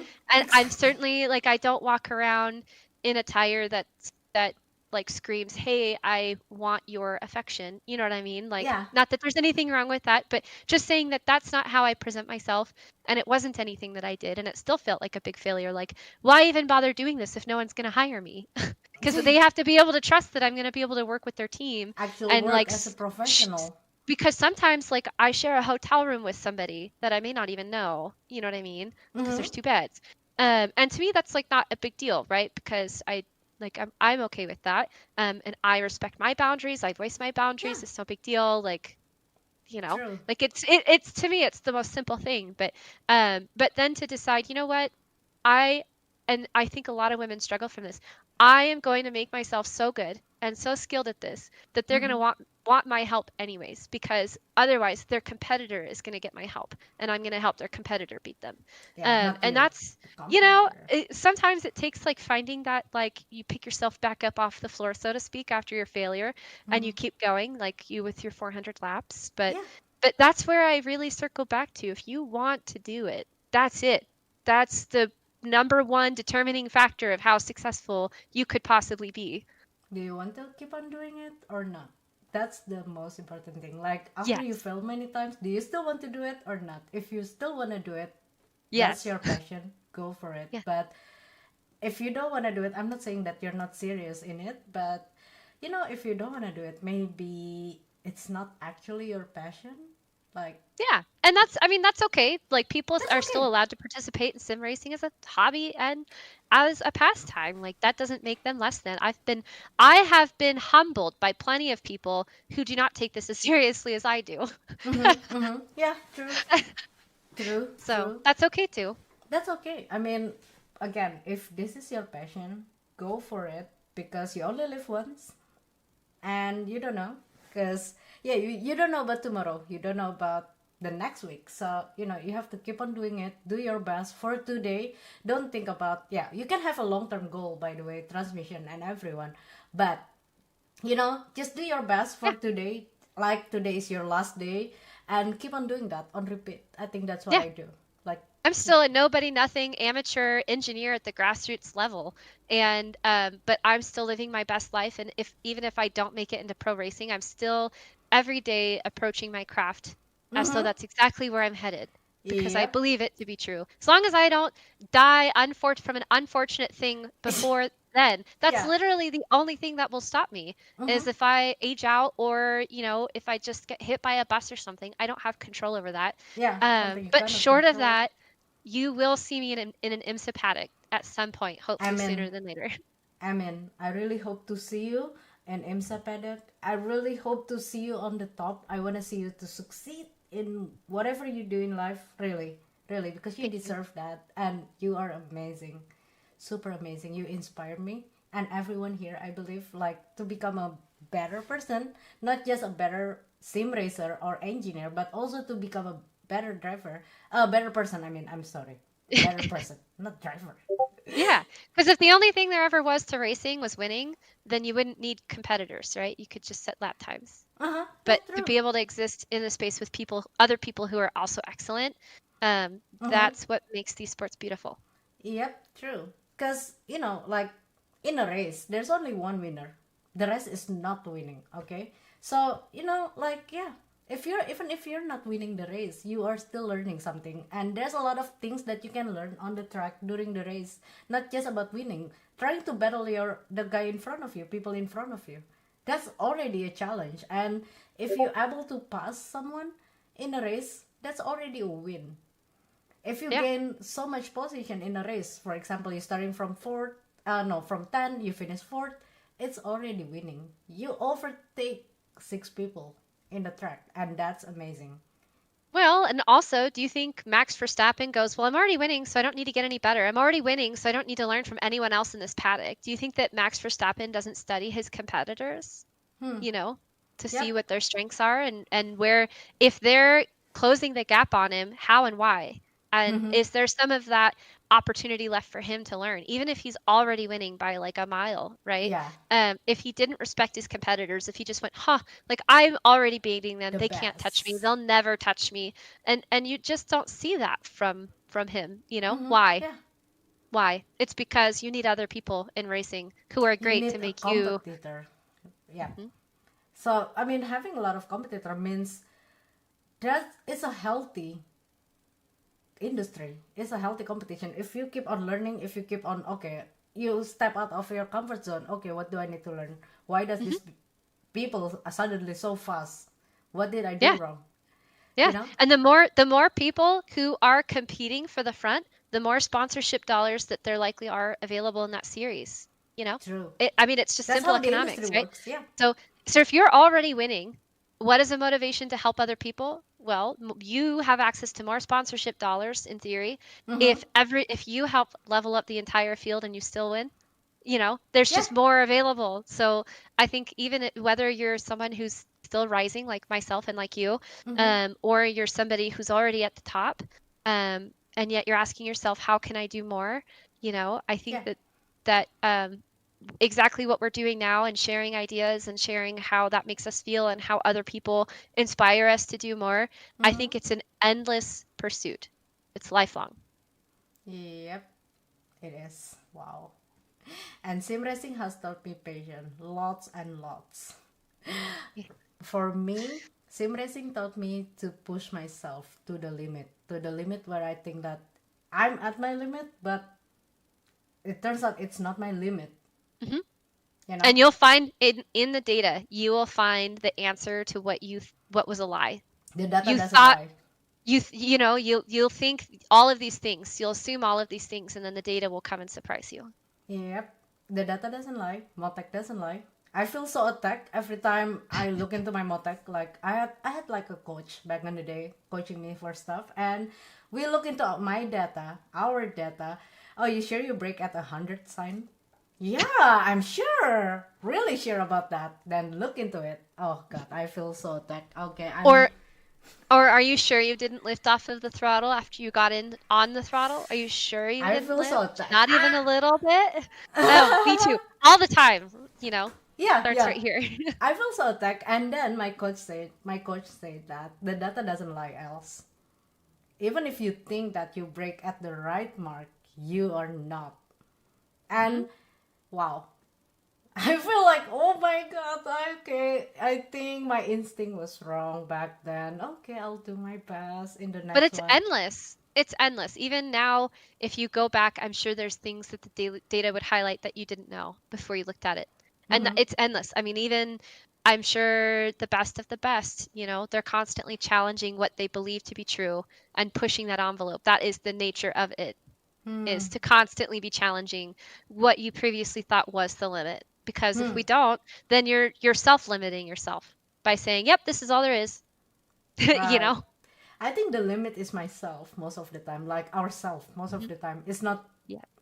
something else. It's not the car, it's not the gear, it's I mean, in you. sometimes it's money, but Sometimes money, but true, true, or time. But sometimes you just have to do the best you can with what you have. true. And I think it all circles back to that beautiful human element, which is when we are in the zone and we're in that flow state and we are happy and we're thriving and we're having fun.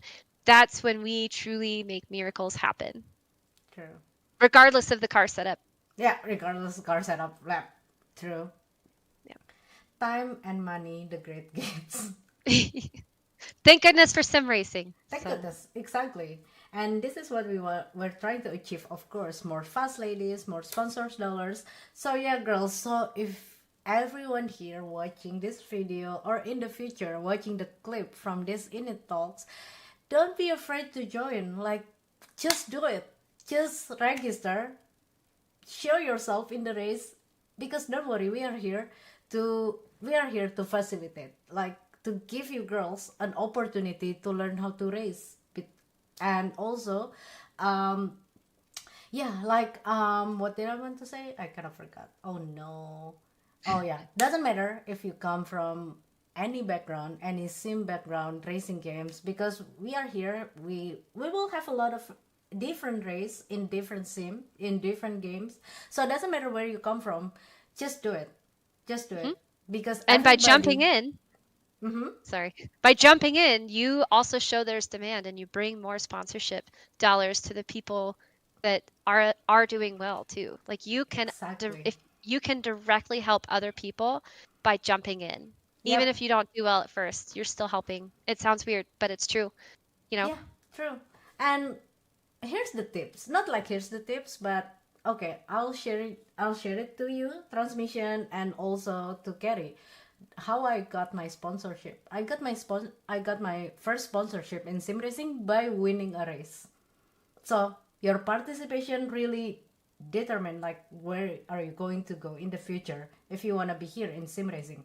So make sure to show up, make sure you do your best. You don't have to win in every race, you don't have to you don't have to score the fastest lap. I mean, of course you want to be fast, but there's a Mhm. competition. There will be like other girls who are faster.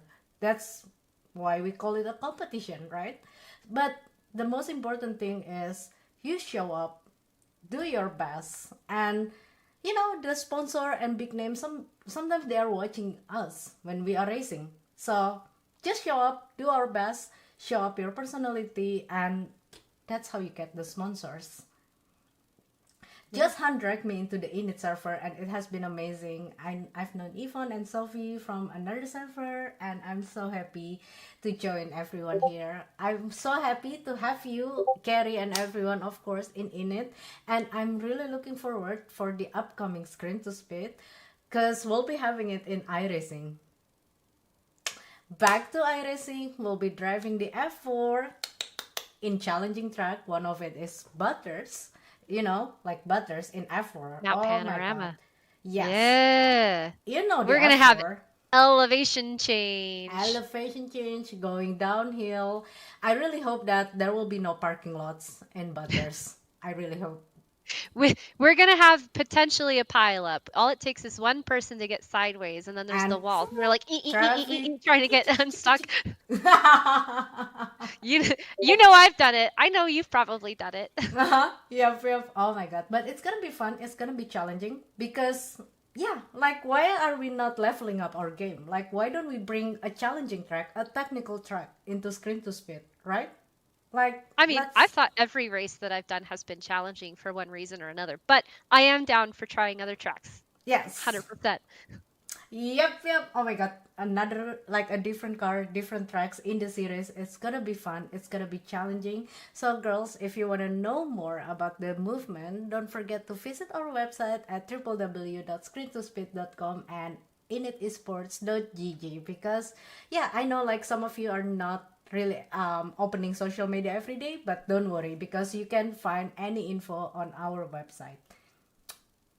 Just a little elevation change, just tiny change, it's fine. It's fun. Yeah. And if anyone wants to know why Bathurst is one of my all-time favorite tracks, if Mm-hmm. you search on YouTube, Jordan Cox, Mm-hmm. Bathurst, best pass of all time.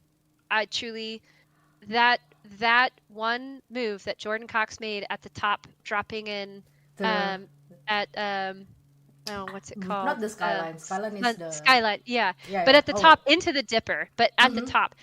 It just like you have to see it. And it's a guy in a four-cylinder Honda Civic competing against like V8 cars. I mean, Oh talk about being yes, outgunned, Jesus. right?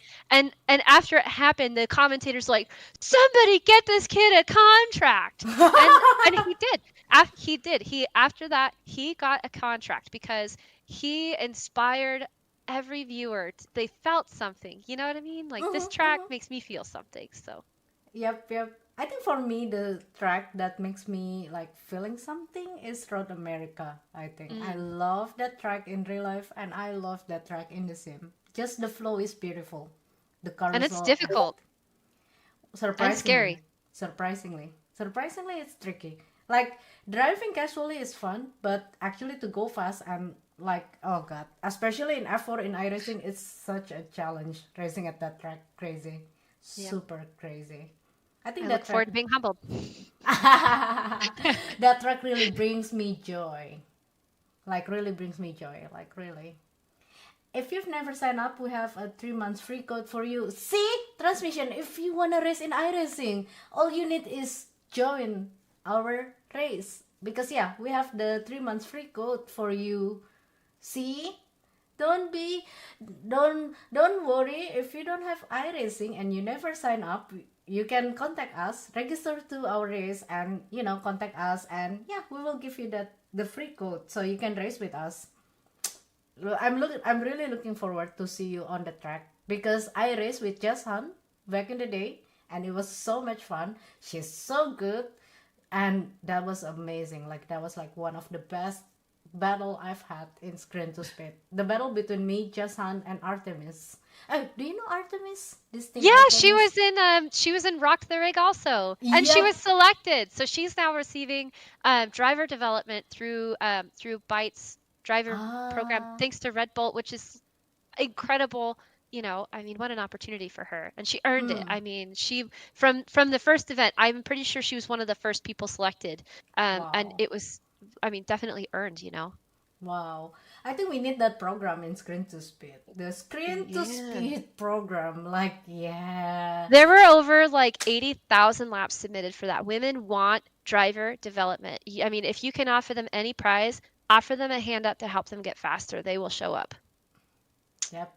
I think we need to Yep. start thinking about that program. How about that, girls? Like the Screen to Speed program. So, like I mean, that's our mission. We compete in the sim, and the winner, the back in the day in Screen to Speed Las Vegas, the winner got a chance to actually drive the Porsche Cup in real track in Las Vegas Motor Speedway. Can you imagine that? Like what? Amazing. I can imagine how Saoirse was feeling like, No, right? and like, And I don't want to break it, but also Saoirse's very like a very bold driver, very confident. she's, So like she this is. dichotomy of being this driver who has all this confidence, but then in this new scenario, like I wish I could have been there to see it. Mm-hmm. And guess what? She never driven a car. She's a motorcycle girl. I just She's can't even imagine. Jesus. Like that's crazy. And she was like, I never driven a race car before, not even a car. And look at her at the end of her session. She only 2 seconds slower, if I remember correctly, from Saibra. That's incredible. Mm-hmm. Absolutely incredible. I mean, mad props, right? But not just Crazy. Saoirse and her talent and her potential, right? But Mm-hmm. all of the women that I'm getting to meet in Screen to Speed, because even with all the experience that I have, and I hop in and I'm not winning. You know what I mean? And Yeah. it's not because I'm not trying. It's because there's No. really that much talent, and I truly believe that if they had the desire, that just about any of these drivers could hop into a real car and learn how to succeed. You know what I Mm-hmm. mean? I Yeah. truly believe in the talent that's here. It's not just a farce or a show or whatever. I mean, there is real talent being cultivated in the community. So, Yep, it is, and it's a high level. Like, it's high level, crazy fast. So, if anyone here thinking that the girls cannot be fast, you are wrong. You should watch the Screen mm-mm-mm. to Speed. You should watch the Screen to Speed championship. Like, really, like these girls are so crazy fast. They are so crazy good. The back in the day in Screen to Speed Winter Cup, I saw the battle between Nina Han and Bianca, and it was always a close battle, close battle. It was so great. It was so great to watch. And transmission, don't be afraid. Why are you afraid of iRacing? iRacing doesn't bite you. It's fine. Right, Keri? You don't have to be afraid. It's fine. It's hard being judged, but you have to. So here's the thing: a lot of people almost react to the iRating and Not stuff really like a afraid. casino, but you can't just you can't have feelings about it. Who cares what the ratings say? Who cares what people say? I turn off my driver voice chat when I'm driving. I don't Oh, want to yeah. listen to everybody else because it doesn't matter. I'm there for me, right? Uh-huh. So Yeah. if as the same thing, transmission, anyone else, if you want to race, you deserve to take up space on that track. Just do it. Just do it. Just do Who it. cares? Who cares what number it is? Who cares how high the split is? Who cares what anyone else says? Who cares if you make a mistake and accidentally wreck Exactly. somebody? Mm-hmm. Like you're not going to get banned from iRacing from an accident. Right. You know what I mean? It's if you are taking this seriously, that you're trying to improve, you're not trying to take people out. Mm-hmm. And it's Right. pretty obvious like when it's on purpose. So Mm-hmm. there's really, I get the feelings because I felt them, but there's Mm-hmm. another side to it. Like if you just jump in and allow yourself to want it, just Mm-hmm. like me in engineering, right? If I had Right. been too afraid to call myself an engineer because I didn't go to school for this, Mm-hmm. how many people would I have not been able to engage with? Like, like transmission, how many people could you possibly have battles with in the future if you Sure. just jump in? Like there's other people you could make very happy that they got to race with you Mm-hmm. that they Yeah. wouldn't get to if you don't take those first steps. So if you want to, you should just do it. Do it. Do Do it. it, Do do it. it, do it. So I wanna see you in Screen to Speed Summer Cup in iRacing. Okay, how about that? How about that? How about Mm. I'll see you in Screen to Speed Summer Cup on iRacing. We will have lots of fun. We will have lots of good battle. It's gonna be interesting. And you can battle for any position on track. Some of my favorite battles have been for last place. I'm not Mm-hmm. proud of it, but I mean, they were fun. But Yeah. I will battle anybody anywhere in the pack. I will not hold you up if I'm laps down, but I will otherwise battle you. Yep. Guaranteed. I'm really looking forward to have a clean battle with you, Keri. Really, really. Likewise, Oh it would be my an god. honor. We're Oh gonna my make it happen. god. Oh my god. I'm so excited. Oh my god. We are working on the to finalize the calendar and everything, like the track, the car, and also all the concept that I'm trying to bring to Screen to Speed Championship. So, oh my god. Once everything is done, I will send you a personal message like, "Keri, it's done. Let's Okay, go." please do. Well, Yes. thank you very much for inviting me again to do Of this. course. Of I'm course. honored that you wanted me on here at Of all. course, you deserve to be here. You belong here. You belong in our community, Keri. Like, oh my god, I'm super happy. Like, super, super happy. Hopefully, next time we're not just talking about driving together on the track, but what about next time? I'll do the drive and you become the engineer and you give me an input. So, Great. we can I'm make a down. video for it. And so Yeah. for other girls, they can learn something. Or for everyone on Yeah. social media, they can learn something. Do you want to do I it? would love that. I'm Are in. you free on the I'm weekend or weekdays? More weekdays uh or weekend? I'm I'm more available. Well, it depends during the racing season, Mm-hmm. weekdays. Yeah. Weekdays. Yeah. Okie dokie. I'll be pretty much free on the weekdays. And we live on the same time zone, Pacific time zone. Girls, another Pacific time zone girls right here. So Makes we it will, easy. yep, it makes it easy. So maybe we can do like like just a short race, like 1 hour race or 40 minutes race in the Yeah. TRS GT sprint kind of Yeah. thing. And Sounds good. we can analyze like, okay, else this is what you need to do, and I can try to communicate how I feel about the car, about the race, the struggle in the race. So because I really want to learn from you, Keri. Yeah. Really. Well, the fun part is in the moment, Mm-hmm. we can drive. We can both drive. We can practice together, and I Mm-hmm. can be a roadblock for you. So we can practice. We can practice where to Ha. put the car, passing zones, and then Right. after we can do the analysis on the data, Ha. and we can look at the replay together and learn from each other and make setup Right. changes and whatever you want. I'm here. Let's do it. I'm game. Let's do the INIT Esports Community Night. What about that, girls? Can we do a screen to speed community night? I will blast it on Discord, on INIT Discord. Hey, everyone wanna do a community night on iRacing? So, we can drive together, all of us, and hang out. Yeah. That's the most And important thing. And instead of it being one-on-one, we could have afterwards a fireside chat where we sit in Discord all together. I've done this plenty of times with other teams where Oh, I can wow. share my screen and everyone can watch my analysis and Aha. I am an open book. If you want to learn, I Me don't know too. everything. I am also learning while I study. I'm learning from you. Like Mm-hmm. when I look at your data, it likely helps me learn something new also. So we can give and take and share. I'm happy to do that. Yep, of course. Oh my god, I'm really looking forward to it. I will invite all the girls to join our community night. So maybe we can plan it like probably next Monday or next Tuesday. I'll be asking the girls like what dates or what days are work best for you girls, what time works best for everyone. So, like we can have everyone actually like in the voice chat and you know having a chat together and yeah. Sounds like fun.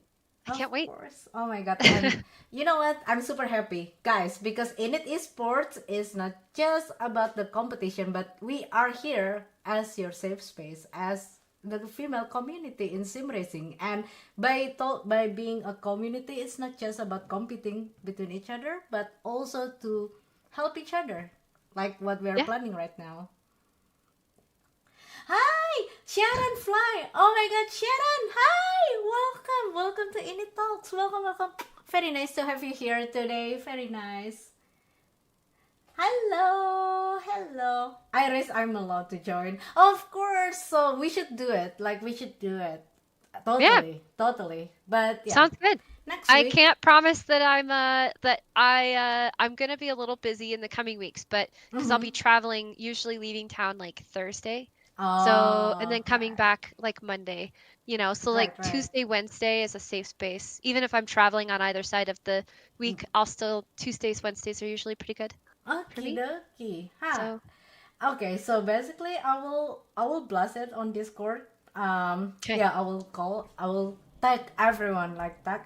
I'll come up with a good idea. I will come up with fun idea for our community night, our first community night, I screen can't to wait, speed community especially night. because I know that it's for the drivers who put a lot of time into practicing for screen to speed, they'd really like to see the rest of the competitors put in Yeah. that effort, put in the practice time and put in that analysis to try to bring the whole field up, right? Mhm. And so I think that it's a step, right? Mhm. I think that's competition's great for everybody. And Competition. we will not get better if we don't have intention, right? We have to intend to practice. Practice makes perfect, and life will be better if we practice together because Yes. you will learn so much faster by practicing with your friends other than just practicing Oh, by yourself. speaking of, I before we conclude, I Mm-hmm. know we're like over on time, but I want to go grab a book to show you really quick because Okay. I think it's one of the most powerful tools that I have. And for anyone who's like, well, how do I practice better? Hmm. I have an answer for that. Thank you so much, Keri. She's the best. Keri is the best, by the way, guys. I'm super happy to have her. Now she's leaving, but she's grabbing her book. It's not open yet. Yes, it's not open yet, but we will give you guys an announcement when it's open. Oh wait, what's that? The Ultimate Speed Secrets. If you have not heard of this book, consider it a racer's Bible. And it's not a one and done. You don't read it and then set it aside. You reference it. And it's got all kinds of good information. But Huh. one of my favorite things of this book, I tell you, like this, the fact that not everybody knows this is incredible. But it talks about practice and practice strategy. And let's see, page 263. And it talks about like Mm-hmm. going out and practice how you plan to race and then you'll race how you practice. So you hear people say, oh, how did the race go? And it's like, oh, well, it just feels like I executed what I'd already practiced 1,000 times, right? And so Mm-hmm. this book has strategies about how Practice to and practice. testing. like there's lapping, right? You can go and Uh-huh. practice and just lap and lap and lap and lap, right? Right. But how do we get the most out of the time, right? If I only have 40 minutes to practice Mm-hmm. and then I only have 20 minutes to analyze my data, right? That's not a lot Right. of time. Yep. So I want to get the most out of it. So I'm telling you, if you've not heard of this book, I it's like my Bible. Recommend. Yep. It's So, your and it was racing Bible. recommended to me by my team, Racer on Rails, and it serves them very well. And now, Uh-huh. regardless of where they're going, they're winning. They're taking home trophies and, and doing really well, time and Yeah. time again. Not that they don't have things happen, things Mm-hmm. always happen, Of races don't course. always go how you expect, but as a whole, their races go how they practiced. And Yep. I think that the community night and like sharing this, maybe there's people who have practice strategies that I haven't heard of that aren't in this book, Mm-hmm. right? I'm selfish. I'm learning from you too. But I'm really happy to share what I'm learning along Yeah. the way Of with course. you and with the team so that the people who are busy, right, but they want to get better, maybe they can start getting the most out of the time that they are spending. So, Yep. I will look into that. I hope it's available on mm. Amazon so I can just like ship it. One day shipping in Amazon. I bought that copy. I bought it used off Amazon. It wasn't even broken in yet. It had never been read, and I bought it for not that much. So, I mean, less than you would pay to put gas in your car. Yep. I mean, yep. Yep. She is awesome. This has been a great show. Yeah, she is amazing. Keri makes a great guest. I love all my guests in INIT Talks. They are amazing. Like from the very first episode, Yvonne, I think Yvonne was the first guest of INIT Talks. Until now, until we have Keri, it's been amazing. And I'm learning a lot. Like a lot by a lot, I mean a lot. I'm learning Good. something new. It means we're building a community. We can't all be the same person. We all bring True. something to the table, right? And that's how teams work. Mm-hmm. And as I said last week also, like if you girls want to learn how to be a content creator, how to deliver a content, I'm not the very best at it, but I can help you with that. Like, I could use help with that. I have a yes, hard time putting myself out there. the most important thing is be consistent. Yeah. Just like in driving, like be consistent. Consistency is key. So yeah, just posting like, well, we can talk more about that. Maybe next time I'll be the Yeah. INIT Talk guest, maybe having someone interviewing me. Like how to make a content. I want to help you all with that. Like I want to help you girls, like if you want to start getting into streaming, getting into content creation and everything, I would love to help you guys. Like don't worry, just shoot me a question in DMs or shoot me a question in Discord. Like, just ask me. Like, okay, I'm running out of idea. What should I do? Because at this point, I have like a lazy content and the high production content, I must say. Yeah. Well, this So, is a big effort. I mean, you took a more than an hour of your time just to talk with me. So, mm-hmm. I don't have a lot of video or streaming content, but if anyone's interested in following my adventures, they can follow me on Instagram or Facebook. Please, I'm they're listed as KB Anderson 78. That's my KB username for Anderson, all channels. KB B Anderson Anderson. And 78. I really love when you say that all channel same username because that's the great start because it's really important to have the same username in every social so people don't have to find you like okay what's your name on TikTok, what's your name on Twitter, why is different.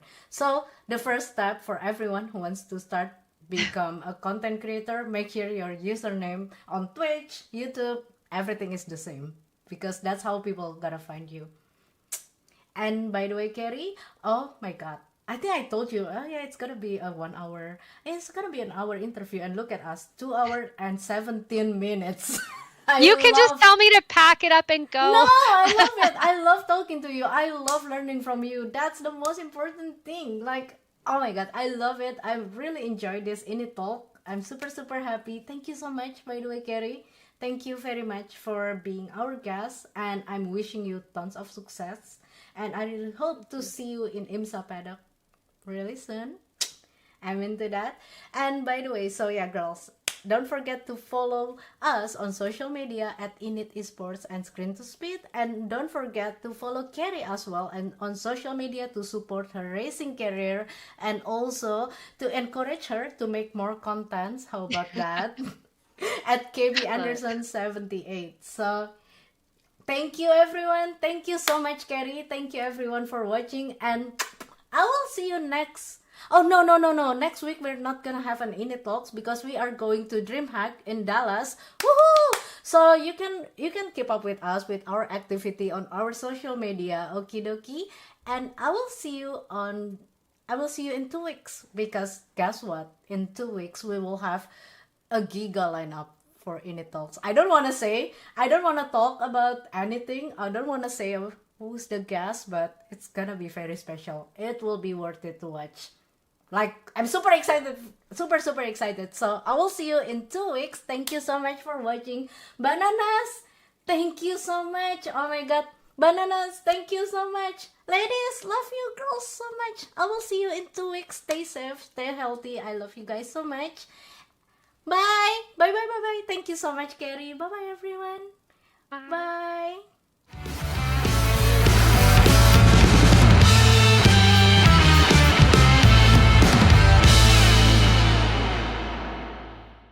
INIT Esports focuses on sim racing events and digital tournaments. They bring esports content to fans and sponsorship opportunities to brands while maximizing audience reach across multiple sports, industries, and platforms. INIT Esports is a woman-led company where diversity, equity, inclusion, and accessibility is in their DNA. And their platform aims to combat bullying and cheating to help make the esports world as safe and fair as possible. To learn more, be sure to log on to www.initesports.gg or follow them on social media at INIT Esports. Join their Discord, check out their YouTube channel, or follow their live content via Twitch. This episode has been brought to you by Grand Touring Motorsports as part of our Motoring Podcast Network. For more episodes like this, tune in each week for more exciting and educational content from organizations like the Exotic Car Marketplace, the Motoring Historian, Break Fix, and many others. If you'd like to support Grand Touring Motorsports and the Motoring Podcast Network, sign up for one of our many sponsorship tiers at www.patreon.com/GT Motorsports. Please note that the content, opinions, and materials presented and expressed in this episode are those of its creator, and this episode has been published with their consent. If you have any inquiries about this program, please contact the creators of this episode via email or social media as mentioned in the episode.